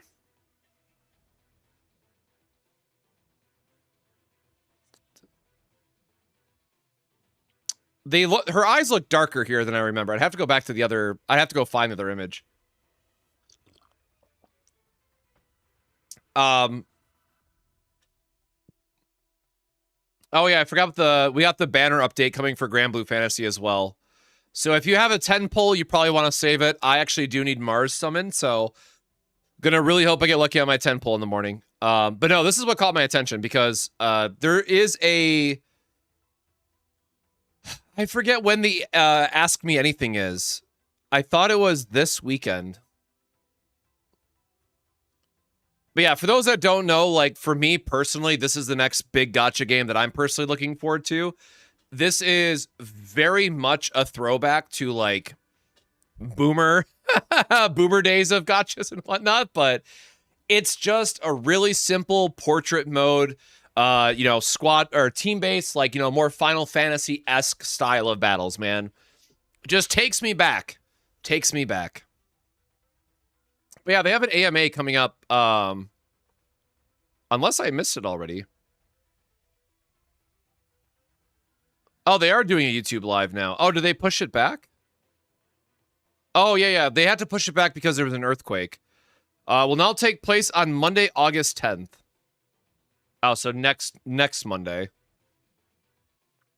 And they're putting it on YouTube. Sick.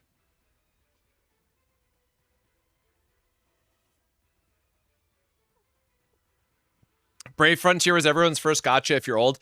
So we were actually talking about that, right? Because there's a lot of people that did like Puzzles and Dragons or like, I forget when Monster Strike came over for a very short time, but like Monster Strike, I remember being a thing. There's like a few, right? That all, show your age and if you know about this game or not. So, yeah, legitimately, I am excited. Like this is a day one, no matter what pickup for me personally. Now, if I make content or not is a different conversation, right? But I'm very, very excited to see how they are going to modernize this game. Because I don't think they could just release Brave Frontier as, a thing in 2027 and get away with it. Oh, yeah, then just more stuff from Grand Blue Fest. Okay, cool. The rest of those updates can wait. There we go. Okay, so the interesting thing here though, right, is because how it's currently coded, rays should also work with the arrows. And Cassius, I feel unfortunately is just not a good first pick. We're not taking Rin. Magna's already 61, so I kind of don't want to take her. Okay, well, Luke's obviously not the right answer either. I think we do just take Ray, man.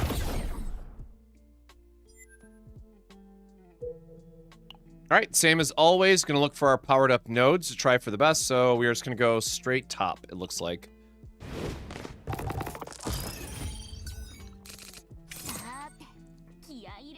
But yeah, Tenebria and Adelheid really are just easy mode for Sortie, it feels like.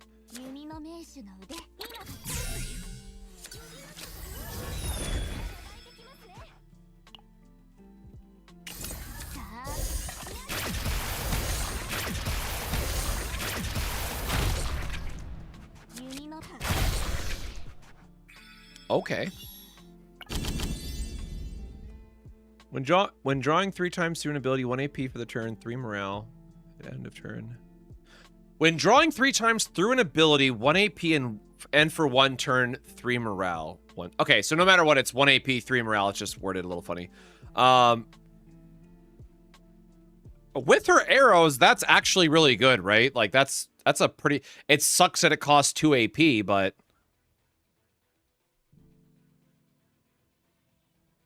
Yeah, you know what? Sure. Sure, I'm a gambling man. We'll take an event to why not. Go a little bit random here. Sure. We'll spark an epiphany for a curse, man. You got me.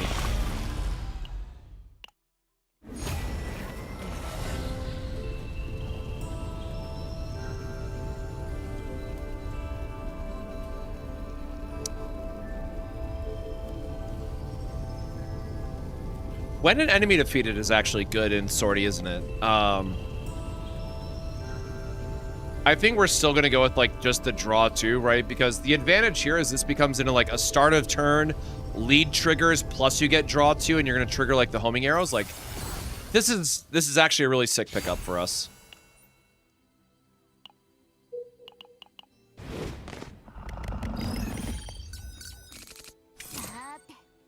Yeah, exactly like that.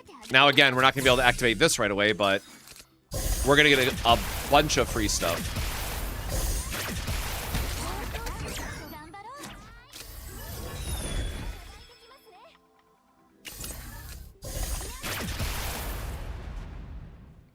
Oh, I guess I was off by 1 arrow there. My bad.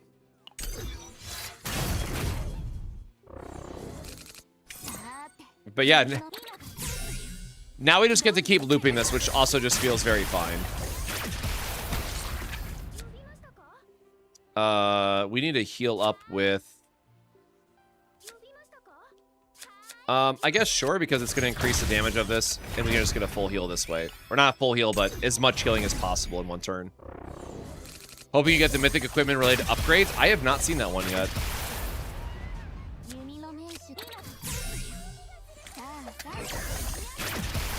Yeah, okay, this is going to be super fun. Just because we got super lucky with that card early.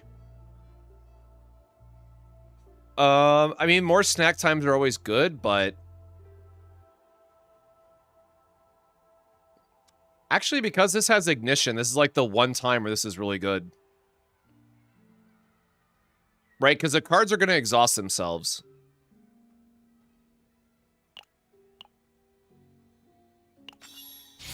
I'm very curious to know what the divine is for this, so I'm going to try to gamble on that one a little bit. Yes, they did add level 61, and believe it or not, it actually goes up to 62. So there is a little bit higher in the grind as it goes. So, and thank you, Exponent, for the Prime sub.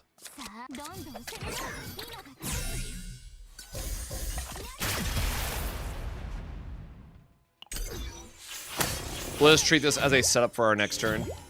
Wouldn't combo divine be really good on the quivers? I mean, it could be, yeah.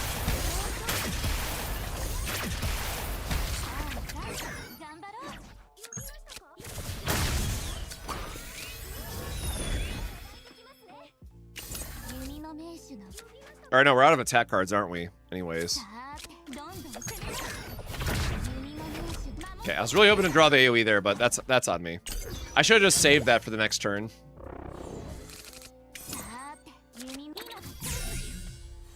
Alright, dude, shuffling that is just literally my favorite thing in the world.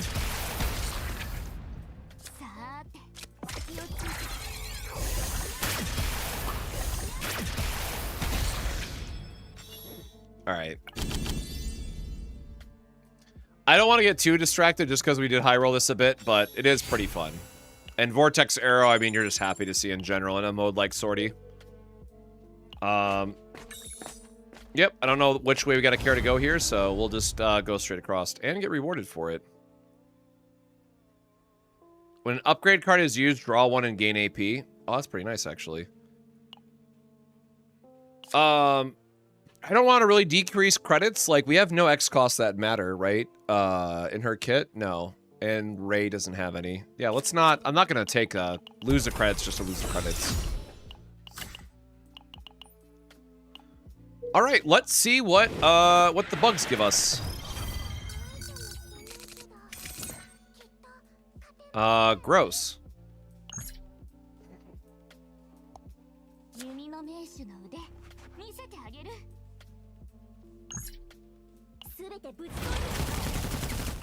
Gotta just hit him with the Gatling gun, I guess. Let's go for like the AoE clear. Good enough. All right.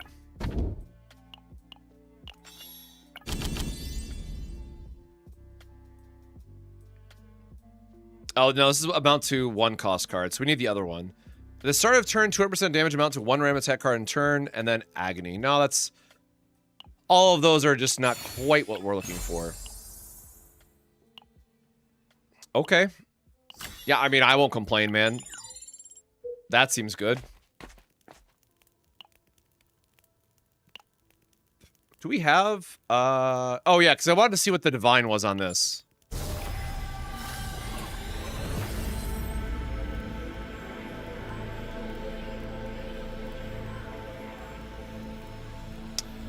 2 activation core is actually pretty sick, just for giving us more sustain. Like, the when attacked is largely irrelevant, and like, the retain can be cute, but at the same time, we actually want to use the card, right? So yeah, we're just gonna keep that as like an emergency shield option, I think is how we're supposed to use that going forward. No. Random Divine Go, who cares?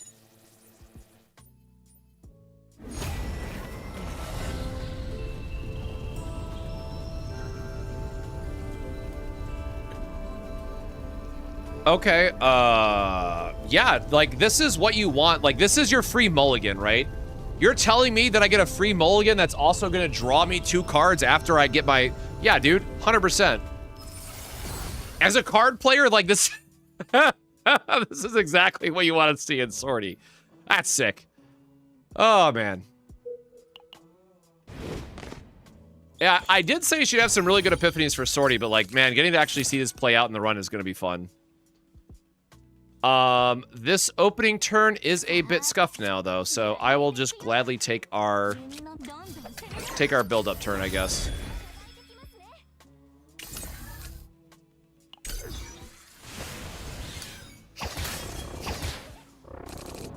Did not mean to eat a curse there. That's kind of unfortunate. Yeah, getting the full recycle there is quite nice. Unfortunately, I don't really want to die here, so... Oh, that did actually stun all of them. Well, that was perfect. Okay, well, if they're all stunned, I mean, we want to go ahead and try to heal up a little bit.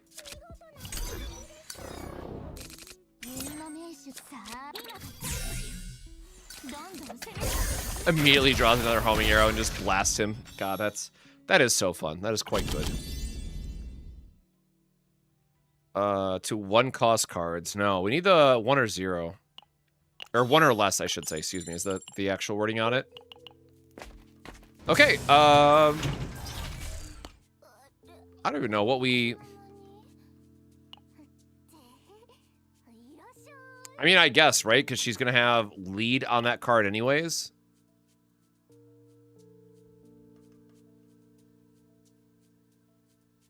I guess the downside is, like, it would already be free, right? But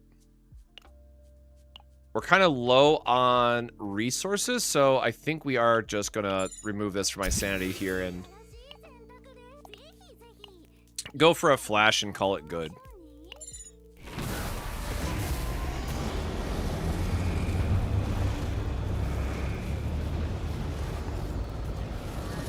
I mean, making it a 0 or 1 cost would be good, right? I don't love the other 2 options. Hey man, half the time it's gonna be cheaper, right? That's how we try to rationalize that one. See, there you go. It only costs 1. Look at that. Perfect.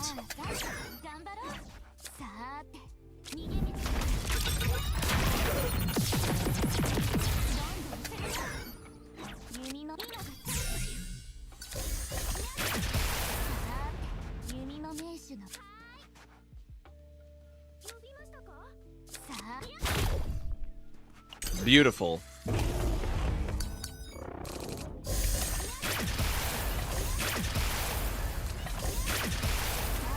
Oh, wait. Oh, but does that cancel out this is the question. Okay, so do we still draw 2, I guess? Okay, I guess that does... Oh, that does break up the combo a little bit. Got it. Okay, so that's a little unfortunate. Okay, well, we don't want to take all this damage, so we do want to arc cores.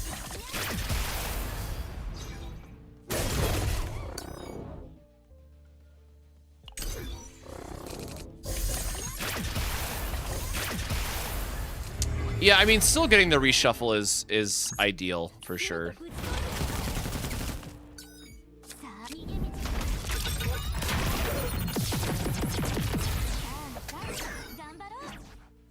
Well, dang. I was hoping for a little bit more off that.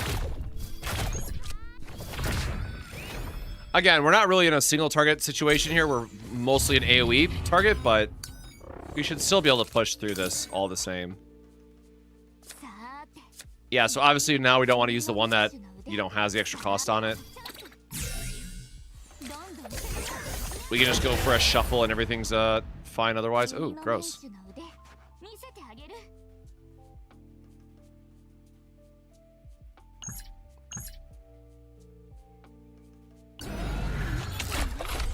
I don't think the extra weakness attack here is gonna matter like at all, but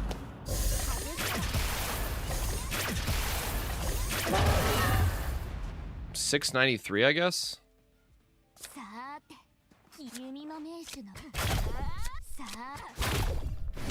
All right, I mean it's enough. Would Nexus push the trigger of that card in front of the arrows though? Ooh, good question. One cost cards again. Can you please give me the right thing? On shuffle, move from draw pile to hand. I don't need any of that. Agony, or when a common card. Oh, I've always wanted to go do a common card. That's like on my list of things to do in Sortie too. But I have not gone that far into the weeds of it. We'll give her a little bit of a boost here and see what else we can do.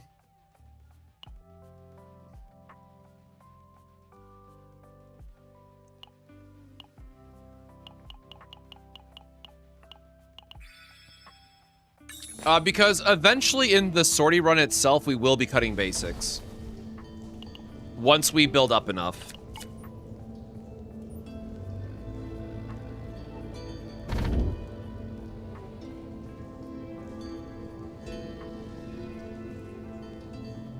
Oh, I've been wanting to bring back Judgment on a run too at some point. It's just such a pain to get.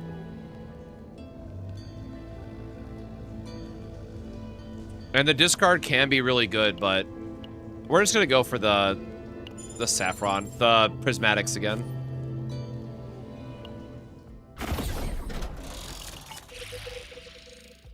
Build up is for the week. I mean, hey, however you want to build out your Sortie adventure, right? You can have fun with it.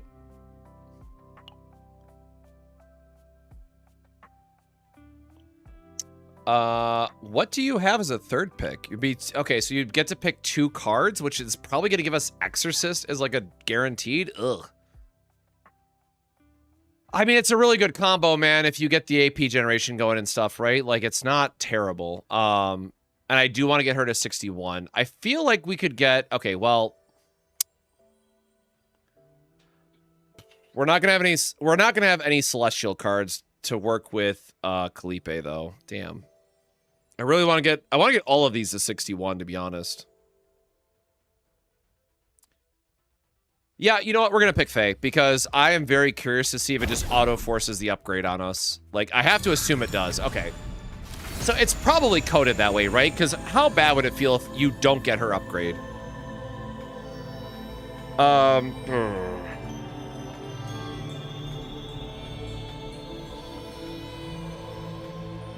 And we did get the start of turn draw version. So sure.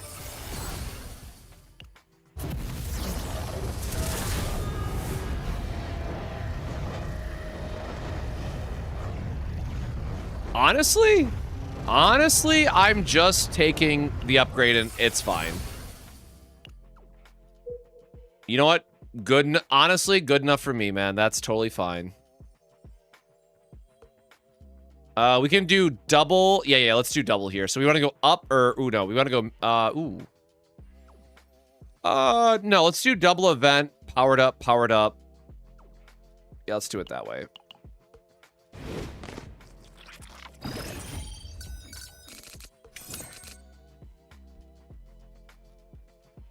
Holy cost reductions. Hello?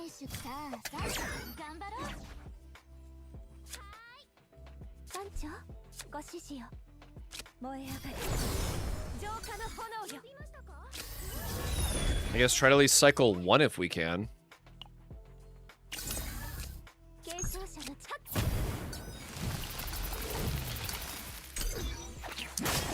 Yeah, this might be a little bit of a work. We're gonna need more cycling for draw here.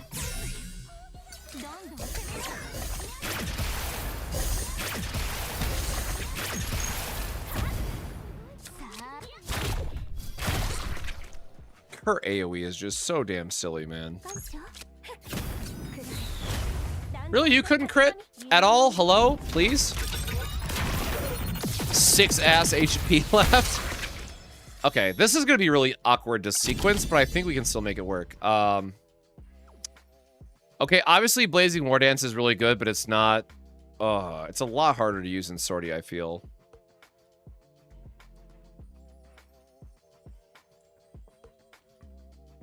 And honestly, Soliloquy is... We have to get the... We don't want the neutral one, right? Soliloquy has to be an actual important upgrade. Where it's kind of like a why bother situation. Yeah, the one... the 1 HP was a paid actor for sure, man. Like, it really had me question my sanity there for a minute of like, hey, does he have like a you know, fortitude effect that gave him the 1 HP? Ah, man. Again, Blazing War Dance is so good. I'm just trying to think for, like, Sortie, right? Like, Blazing War Dance is something that you want to take, like, right before the final boss. But it's super awkward to use, like, for the rest of the run.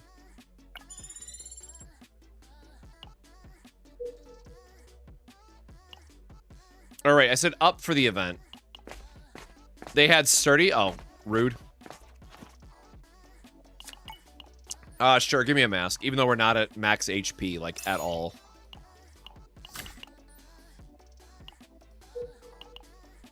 I totally forgot we have the crit chance, crit damage piece. That has been helping us out quite a bit. Oh, there we go. Ah, there's our inspiration, which is real nice. Wait, are these the HP... Oh, at least, okay, so it's gotta do we gotta do all that damage in 1 hit. Which this should work. That should stun out everybody. We have 1 arrow left, so yeah, sure, let's just YOLO our hand, man. Surely we hit the arrow. Spoiler, we did.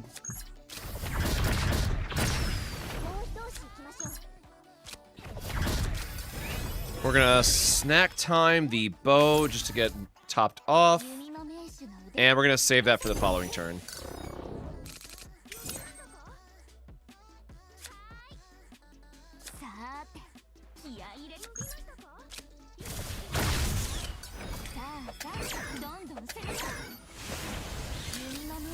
Oh shoot, we actually did draw into the right pieces. I assumed that we wouldn't.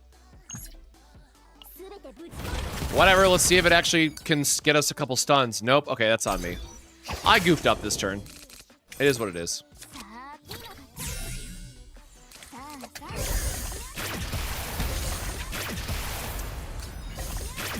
Yeah, that damage is silly. Which draw and release should I go for 4 homing arrow build? The fracture one or the plus 80% damage? Isn't draw and release the draw 1 plus fracture? If so, that one.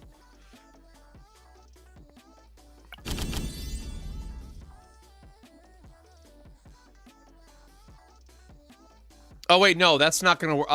activate at the start of turn is going to break the combo with the other one, right? Oh, that's kind of unfortunate. We do need more homing arrows, though, so, like, I think we just have to take the free value here. And accept that it's going to make things a little awkward for us. Sorry, let me pull up CZN Metadex.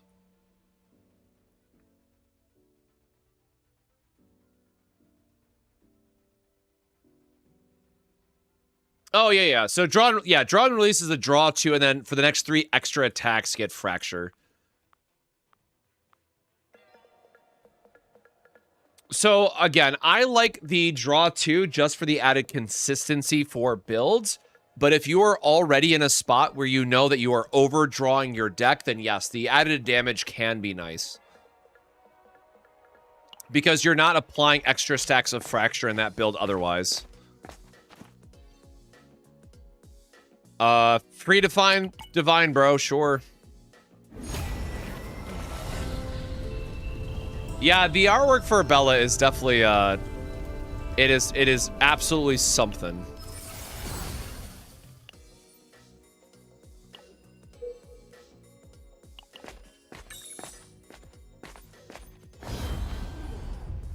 I will wait patiently for my Olga, man.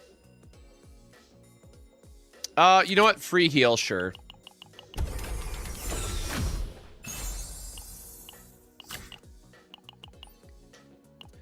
Counts for something, I guess.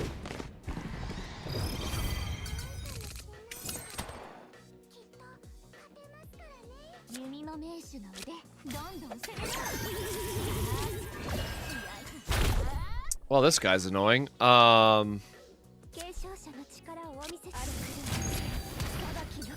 want to do a full deck cycle first before we put a bunch of duds into our deck. Oh boy, howdy, this is getting really awkward, actually.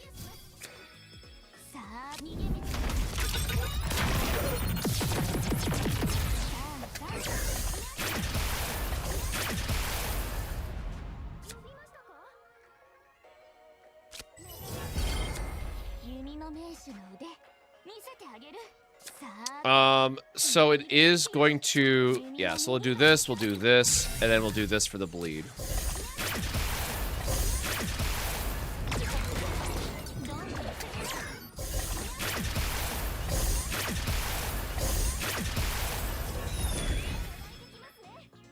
Remove one of these. Burn the other out, I guess.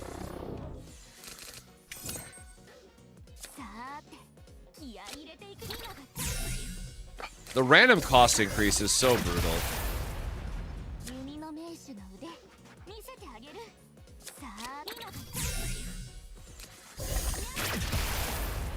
I don't know if we can do enough here, but I'm gonna YOLO this, I guess.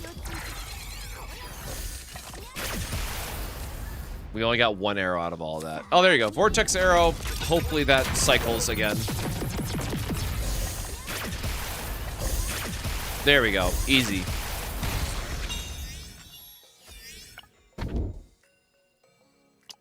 Sure, man.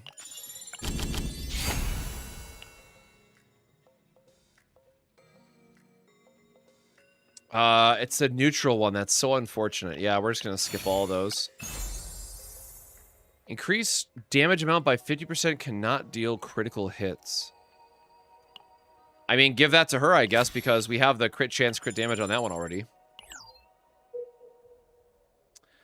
We're going to go down. We are going to... Ooh, Ray's going to have a breakdown. You know what? Ray can have a breakdown. It's fine. We believe. We believe that Ray is going to get it together and everything will be all right.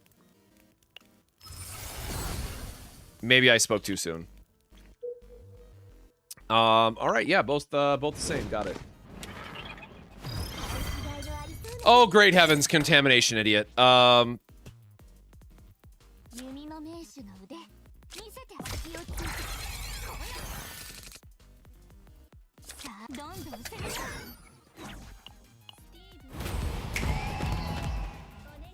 Okay, inspiration's good.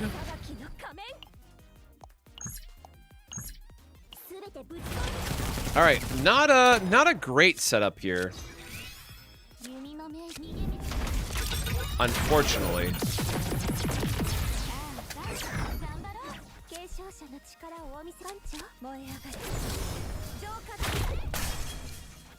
Oh, this might be really bad, actually. Okay, well, we'll see what happens.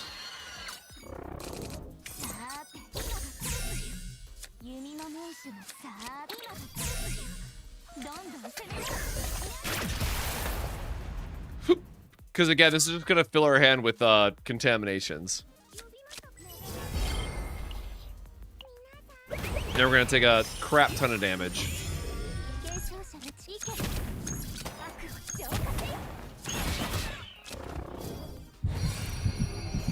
Oh yeah, plus her going to a breakdown state. Yeah, I think we're, oh god, nope. Oh, I forgot with the flame arts as well. Oh yeah, we're screwed. Never mind. I just killed ourselves.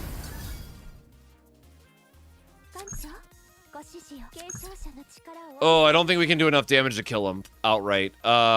Oops.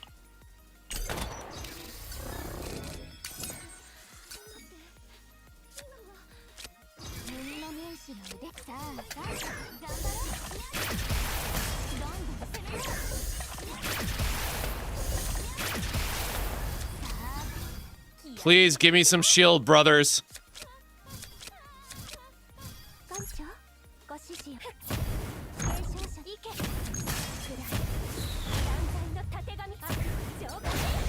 Oh!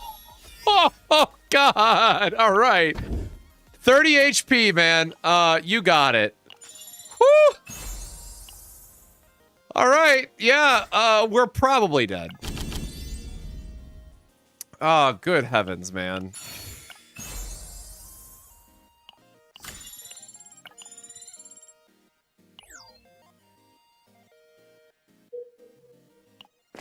Okay, we're absolutely taking the rest. Oh, bullshit. God dang. Increase max health, bro, I guess. Sure, right? We don't want the contamination, but removing a card and getting... yeah, we want the max HP, I guess, if nothing else. Oh, never mind.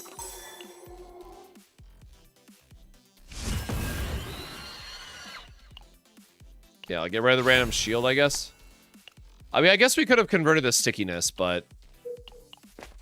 We're going to, we're absolutely taking the rest here. And, a neutral heal would be peak, I guess. Oh, boy.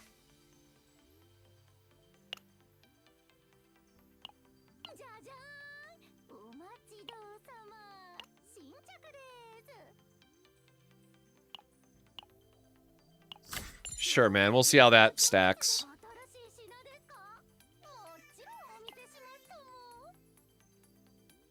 We're gonna have the HP heal from Ray's ability. You know what? Sure, man. I think we legitimately just need the evasion.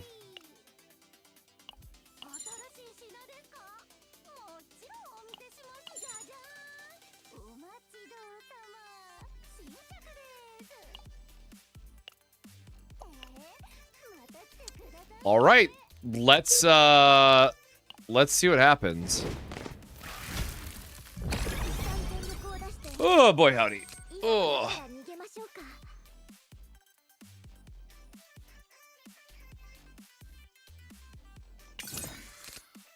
Okay, so she is gonna come back this turn.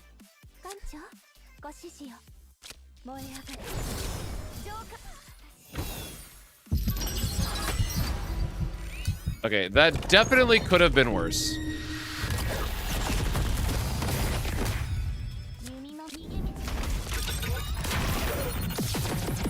A draw 3 is going to give us some more options here, which is nice. I think we just have to heal, which means I'm pretty sure we're just... Or I guess we want to burn a basic here. Because these will end up drawing cards, which is more relevant for us.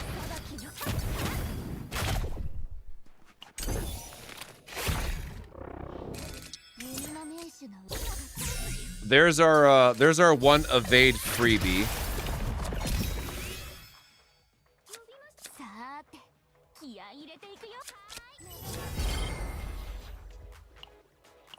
I don't think we have an upgrade left that's relevant. We don't.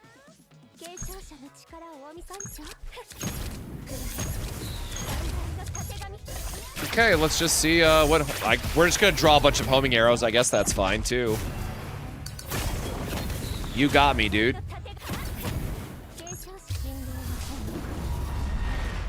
Yeah, this is looking a little rough.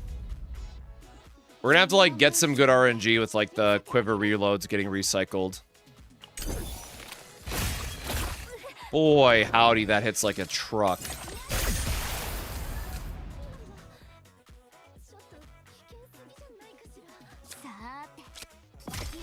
I think we're super dead.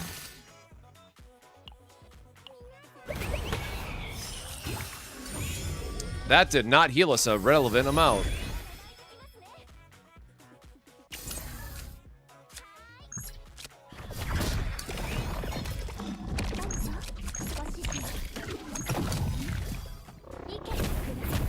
Yeah, suddenly those shields don't seem so bad. Oh, he's at 0. Gosh darn it. Yeah, he has the immunity turn, so that does not help us out whatsoever.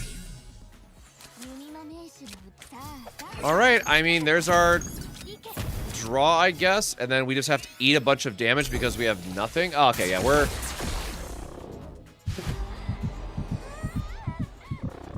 Alright, man. We're dead.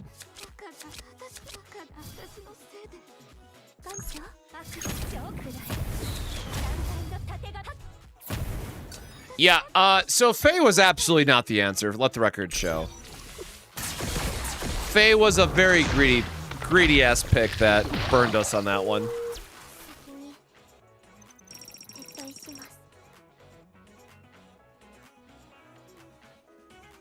I feel like both of these were fine, though. I mean, like, I think we had pretty good show there for what Hilde was doing, and then Ray is just Ray doing Ray stuff.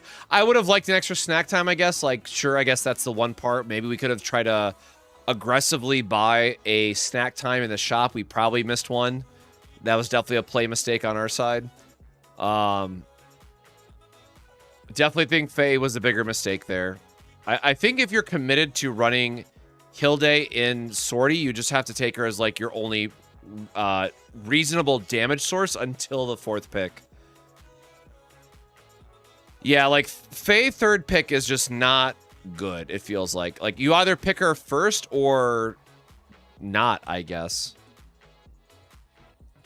But I guess that's core characters in a nutshell, though, right? Like, any core character really wants to be a first pick. And I guess 2nd pick, if for whatever reason you don't pick them as your first pick. And, like, you have to make a mistake not to pick a core character, right? In that situation, right? A little bit. That was a bummer. A little bit of a bummer. It's already... No, I don't really have time to start another one, though, unfortunately. Let's see if we can unlock something. Yippee. Max level. How's Tenebria with Hilde? Honestly, I'm not sure, but the advantage, right, that Tenebria has is that her ability to just cycle through the deck, like, if you get Arpeggio, you're golden, right? Like, the whole issue around Sortie is going to be the inconsistency of what you're doing on every turn. The reason why Adelheid, well, I guess Adelheid is largely the same reason, but the reason why Adelheid and Tenebria are so good at what they're doing is because they help with your overall consistency turn over turn. And then Adelheid gets a benefit of, if you have a partner, you just have immortal shielding and healing. Now, that's not to say that you're going to clear every run, but Adelheid's blessing mechanic is super, super strong in Sortie. You know, the more I play and the more I, like, put together builds for her, it feels like, in general, she's strong, period, right? But she feels even stronger in Sortie than how strong she feels with, like, completed characters and completed teams.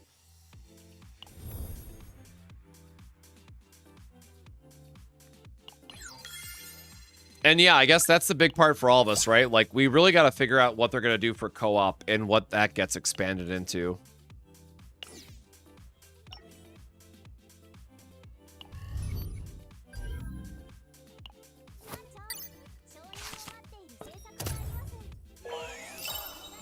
What else? Did we spent our stamina? We got everything else.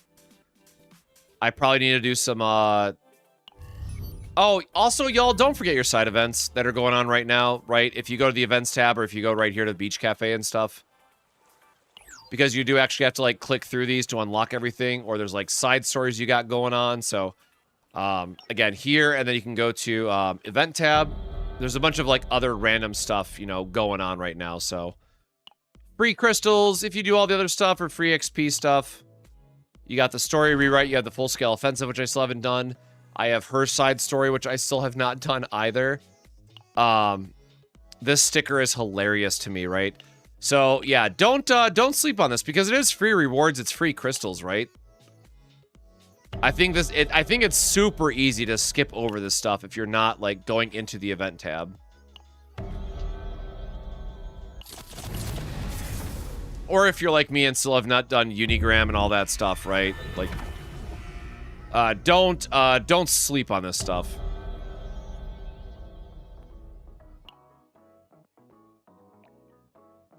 Yeah, there's a lot in here. You just got to know to look for it. So definitely make sure, again, go into your drop-down menu or hamburger menu, as we call them. Make sure you click on event and then go through all this extra stuff. Man, I ain't click through this shit. I don't care. I can't be bothered to click through whatever stuff is going on, man. It's permanent. There's no rush to do it.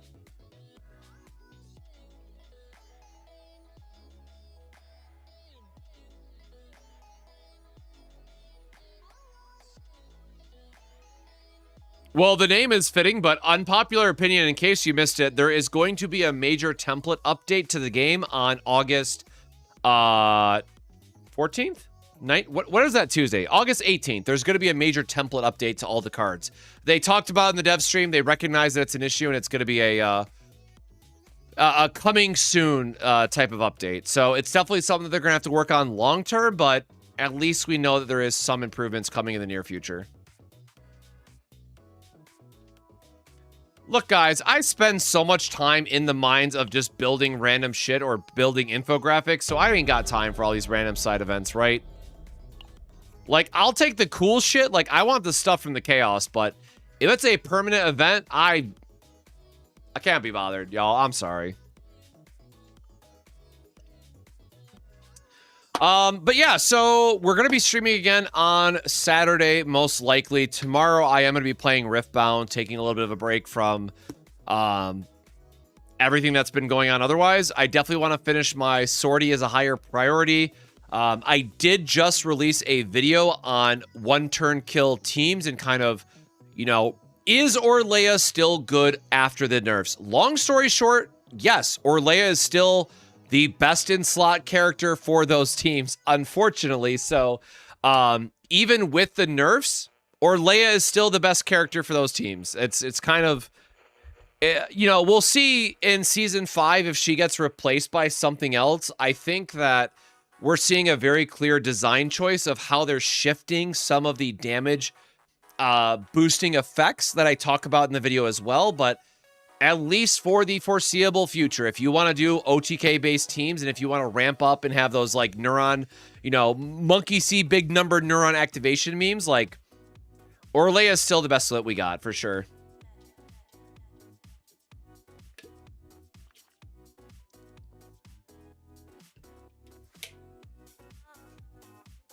Yeah, I don't expect, like, I'll be fully transparent, y'all. I do not expect the one-turn kill video to do well because, you know, people know that she's nerfed and who cares sort of thing. But I think I did a good enough job breaking it down to make it more approachable. So it's one of those videos that, like, it's going to do very bad now, but hopefully it'll be a video that I can reference in the future and just have in my back pocket anytime someone asks about those teams in particular. But like, oh, why isn't Hilde's Grand Arrow good, right? Well, we have a full video that explains that. Or why isn't Haru Anchor good, right? We also have a video explaining that. So hopefully it's one of those things that, you know, is just good for months to come, depending again on what Season 5 may bring. But I'm not expecting Arabella to have a OTK style of build, so we'll see if that changes. But if If she does have an OTK build, unfortunately, it's going to be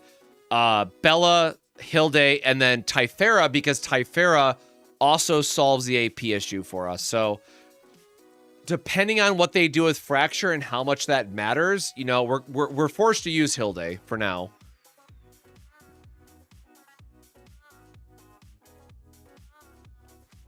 Narja will probably be the next thing that gets nerfed. I don't know. Like, I think Shackle's Hunger is, or not, oh god, what is it?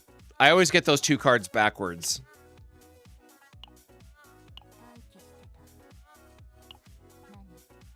Bottomless Hunger. I think Bottomless Hunger is very safe because there is a level, oh my god, where's the right version? Nope, that's the, oh, there we go. This card. I think this is very safe because it's not as consistent as like, okay, we're just doing the Typhera AP build, right? This card requires you to have the cards you want to decrease in hand to begin with. So this automatically is like a tier below things like Typhera. So the only teams where this really outshines what Typhera or just literally any other AP neutral, or sorry, AP positive support is going to be doing is in the very niche scenarios like Haru, where the anchor comes back to your hand so that the cost reduction is permanent for that turn, meaning Haru can abuse it like no other card in the game, at least currently. If we see another combatant that has some type of hand looping like Haru does, then Bottomless Hunger gets really, really good again, right? So I think Bottomless Hunger is a perfect card that is always going to have that like one niche home that can make it like a super busted build if you know about it. But otherwise, Typhera and how she can just generate like 15 AP in a turn without caring about when you draw whatever cards, Typhera is going to win out 99 times out of 100 for that controller slot, unfortunately. Yeah, unfortunately, Fracture is capped at 30, but like that is the thing that I want to do. I want to see the build that cares about Fracture getting stacked to 30 and then Arabella just detonating it. Yeah, Bella is a striker. Yes, she's the... Bella seems to be like the payoff character for Fracture. And so what I mean by that is like, Hilde, you're going to use her Fracture stacking build because... Let me go to Hilde. Oh, I deleted it, right? Damn it. I deleted her other build. But Hilde is going to be your stacking, or what we would call... There you go. Hilde is going to be your stacking, or what we call in TCGs builders, because the Fracture is going to apply enough of your stacks, and then Arabella is going to be the detonator or payoff, where you're then consuming all of those Fracture stacks for like big, funny, you know, meme numbers sort of thing. So we'll have to see what they do in terms of like how that interaction works, because again, remember that the wording on Fracture in particular cares about an activation, and then you decrease those stacks by half. So depending on if Arabella's card is worded deal damage based on Fracture stacks, or if it says, you know, trigger Fracture, gain an additional effect, right? Those are two very different types of cards and team building that we would need to do for Hilde and then eventually Olga. So that's why I stressed in my deck builder, do not build the Fracture, or you can build the Fracture build, but do not use Divines yet, because that can change significantly how we want to assign our Divines for that build, depending on how they design Fracture for Arabella's kit. So that's why I keep going back and forth of like, hey, don't build this, but you want to wait and see what the Fracture payoff is going to be, because right now, getting 15 stacks of Fracture kind of sucks with Hilde, if we're being honest. Like, it's just very okay. So Arabella has to have something that really makes this worth it. And now, again, I know the Great Rift is going to shill it to no end, right? There's going to be some stupid bonus points for if you use Fracture, get 1 gajillion, bajillion extra points, whatever. What I care about is how does this team function outside of the Great Rift? How does this team function in normal content like Nebula Distortion or other stuff that just says, hey, the boss is going to be stronger, but you get to do whatever you want to do for your deck building team. So we'll see.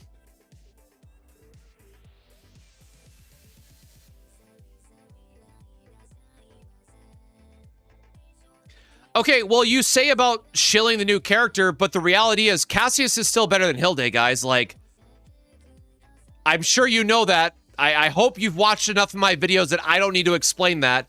But Cassius is significantly better than Hilde. It's not even a contest.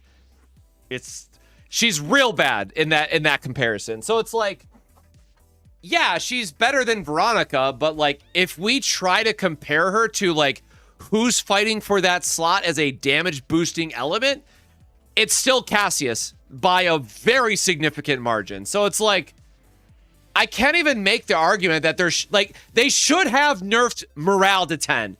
If they would have actually stuck to their chops and made morale a cap of 10, then yes, I would have been all on board saying that, oh my God, Hilde's super shield. Oh my God, look at this new busted character. Everybody has to pull for her. Oh my God, insane, right? But because they chickened out and because Cassius is still Cassius, this character kind of sucks. Like, I've been really trying to hold back my analysis until we see Arabella's kit, because obviously the whole thing is going to be, oh my God, look at this seasonal character that is going to have FOMO built into her kit that then everybody is pulling for. But if we're otherwise in a vacuum talking about ionization versus morale, you do not give a shit about ionization. You are never picking this character as a one-to-one comparison for Cassius versus Hilde. Unfortunately, her kit just sucks outside of this season. That is the cold facts of this character's kit. But again, I'm going to eat my words in, 12 more days or whatever it is when the seasonal character comes out, and oh boy, is she shilled to work with Hilde, and then everyone's got to be like, oh wow, look how good Hilde is, guys, because she's so good with the seasonal character. I don't want to use Cassius. Whatever. I'm not going to... I've probably ranted enough about that, man, but like, the people, like, I see it on Reddit, I see it on Twitter, which drives me up a wall, but like, people are still building decks wrong or completely ignoring the fact of how insanely broken. Cassius needs to be in his own tier. I cannot stress that enough. Anytime I see a tier list that has Cassius in like tier 1 or even lower, I'm like, bro, you don't understand this game. You legitimately don't know what the hell you're talking about. It's so frustrating.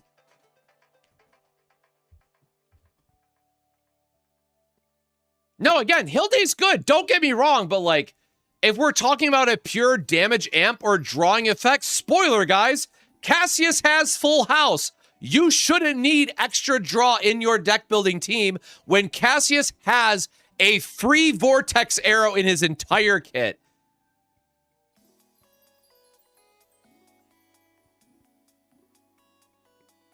Yeah, so again, that's the thing. Like, I don't believe in this build. Like, unfortunately, okay, I guess I didn't finish it, right? But like, when we talk about her build that's like pure draw support, yes, it is a better Veronica, but in the best teams, Veronica already wasn't making the cut, and a 6 morale buff is not making the cut either. Like, Cassius is still better. So it's like, we're in a very awkward spot with this, where past this season, the only build for Hilde that's going to matter is her Fracture build, because she gets stapled onto the Arabella team.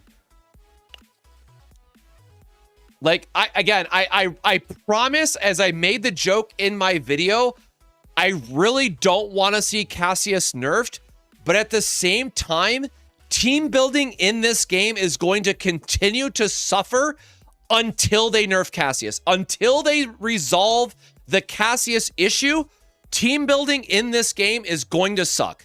It's already pretty limiting because of Cassius, and it's not going to get better. Yeah, exactly right. That's before we even factor in things like people who actually get him all the way up to E6, which makes him the best tower carry in the game. So it's like, I feel so bad because, again, like, people need to recognize how damn good this character is, but I also don't want them to nerf it because it's going to be such a feel-bad situation for those that are struggling with tower. Now, again, small, disclaimer to that, Survival 7 is stupid good for clearing tower. So if you don't have Cassius, and if you are still struggling to get various characters through tower, and for those that don't know what I'm talking about,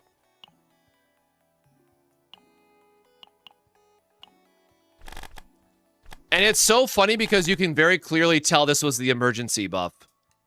This is actually super goated and the only good Desire Manifestation card that is actually worth the payoff. So if you were to build a team that has Survival 7 baked in and you take some of those sustained cards, you will absolutely clear tower with these teams now. Again, if you have Cassius, use Cassius. He's the GOAT. His morale reduction just breaks tower, unfortunately, but thankfully the devs added this, which is makes tower way more approachable for more teams. So, like, again, please, devs, if you're out there, if you're watching, you're listening, earmuffs, I don't want him nerfed, but at the same time, I hope the devs find a way to make team building more interesting that is not just every single team starts with Cassius because he is just that broken. Again, everything in the game is easy. Otherwise, play the teams that you want to play and all that stuff. But at least when it comes to Great Rift, or if people just want to have a very blunt conversation of like, who are the best units, the conversation always starts and ends with Cassius. That has not changed since Season 1. And until they do something to nerf his kit, I can't even say that because he's had 3 nerfs already, right? Until they fix the morale issue, Cassius is always going to be the GOAT.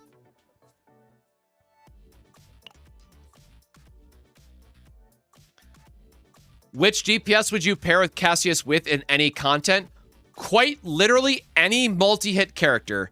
And so what I mean by that, the only characters who necessarily don't pair well with Cassius are Rita and Nine.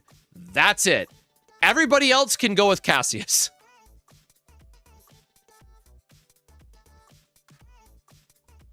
Tressa died for Cassius' sin. Okay, let's be fair. Advanced Shadow Dagger loop was also not okay. That was not okay for a different reason, but that was also not okay. So, yeah, like, again, it's just kind of unfortunate of how absolutely broken his kit is. That every single team otherwise has to start with him. And so that's the other thing too, right? Like, even at E0, he's fine. Like, I think there's a lot of people who put some stock in his E1 for Joker, which can be relevant for some teams, but once you get far enough into, like, team min-maxing, having him at E0 is perfectly fine. Who is Tressa? Oh, rest in peace. Yeah, nobody knows this character, right? I've never seen this character before. Dude, I say that, but I did make a 150 tower clear build, right? So again, for those that don't know or those that missed it, I did make a solo DPS Tressa build that cleared tower 150. It was a headache, but we did make it. We did in fact make it.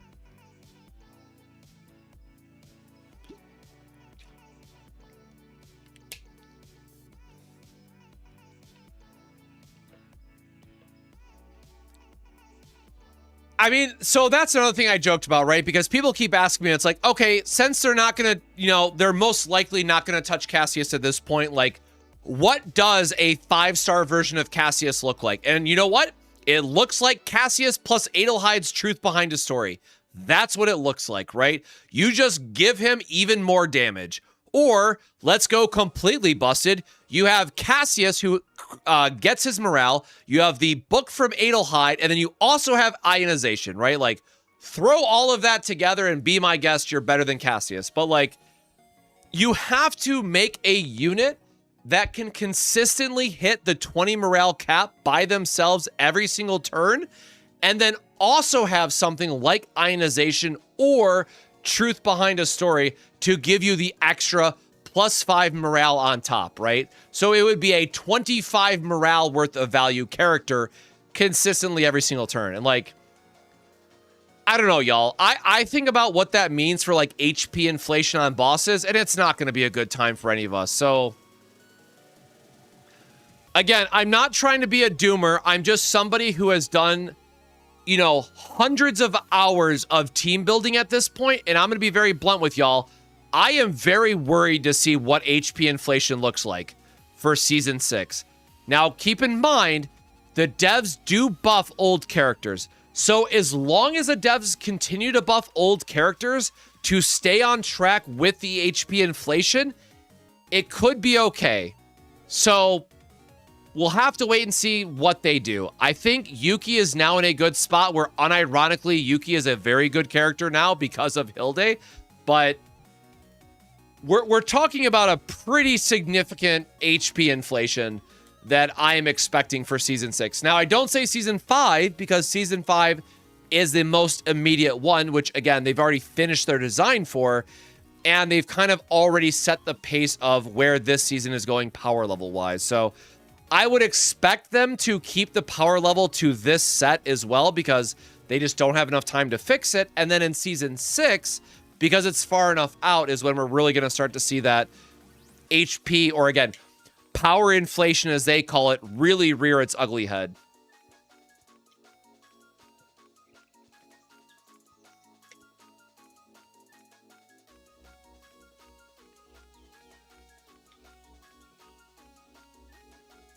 Yeah, again, please, please, please do not give us another version of elasticity. Like, gun to my head, if I have to pick between HP inflation or bullshit mechanic, obviously I'm going to pick HP inflation. Because I will find other seasonal ways to buff characters and get around the HP inflation, right? I will say, no matter what, the really good thing about CZN is that they can just do, as literally this season has proved, they can do whatever random power inflation bullshit they want for a season and just make old characters feel super strong. That's totally fine. Like, I would be okay with that. Again, it's going to suck to then have to re-farm every season, but guess what? That is the nature of CZN.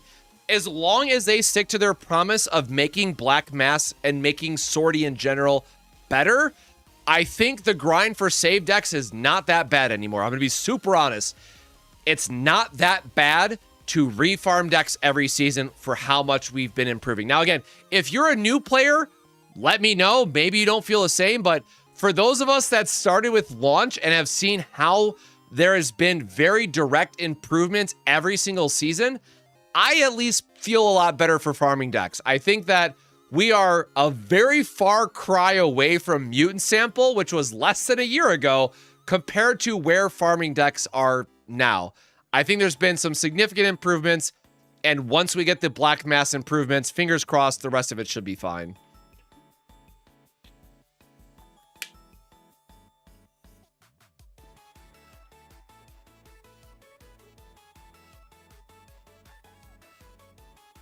Does having presets on your commands make it harder to get the builds that you want? No, at least it shouldn't.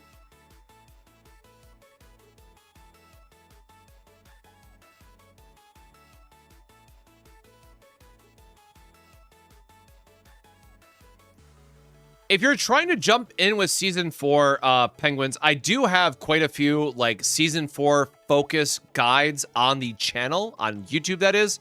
So if you're still lost, I would recommend checking those out because it'll explain kind of, well, bluntly, it'll explain why we're here with the power creep, and then the other one will teach you, like, how to actually build the desire cards.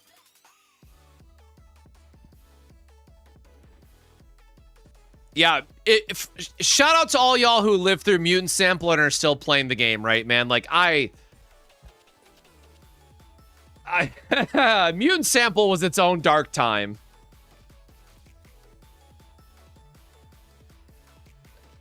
Yeah, I got nothing else to say other than like I do not miss resetting for mutant sample, and I do not miss resetting for divines, man.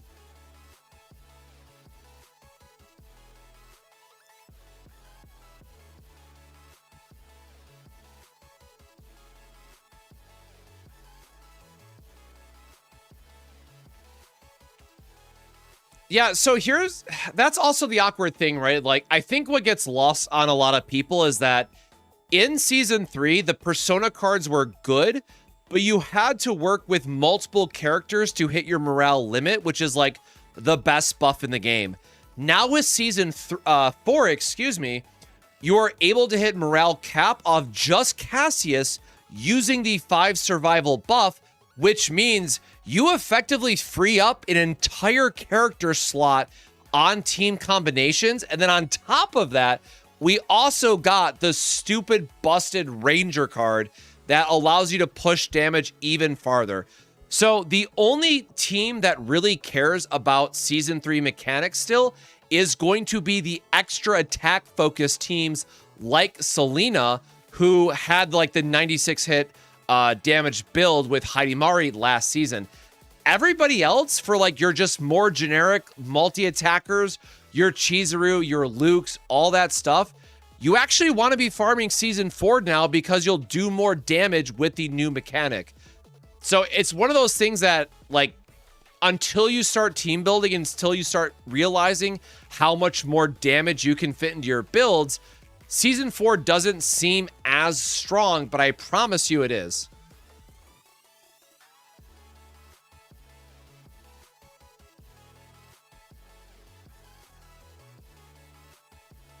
Oh, yeah, and then rotten meat as well.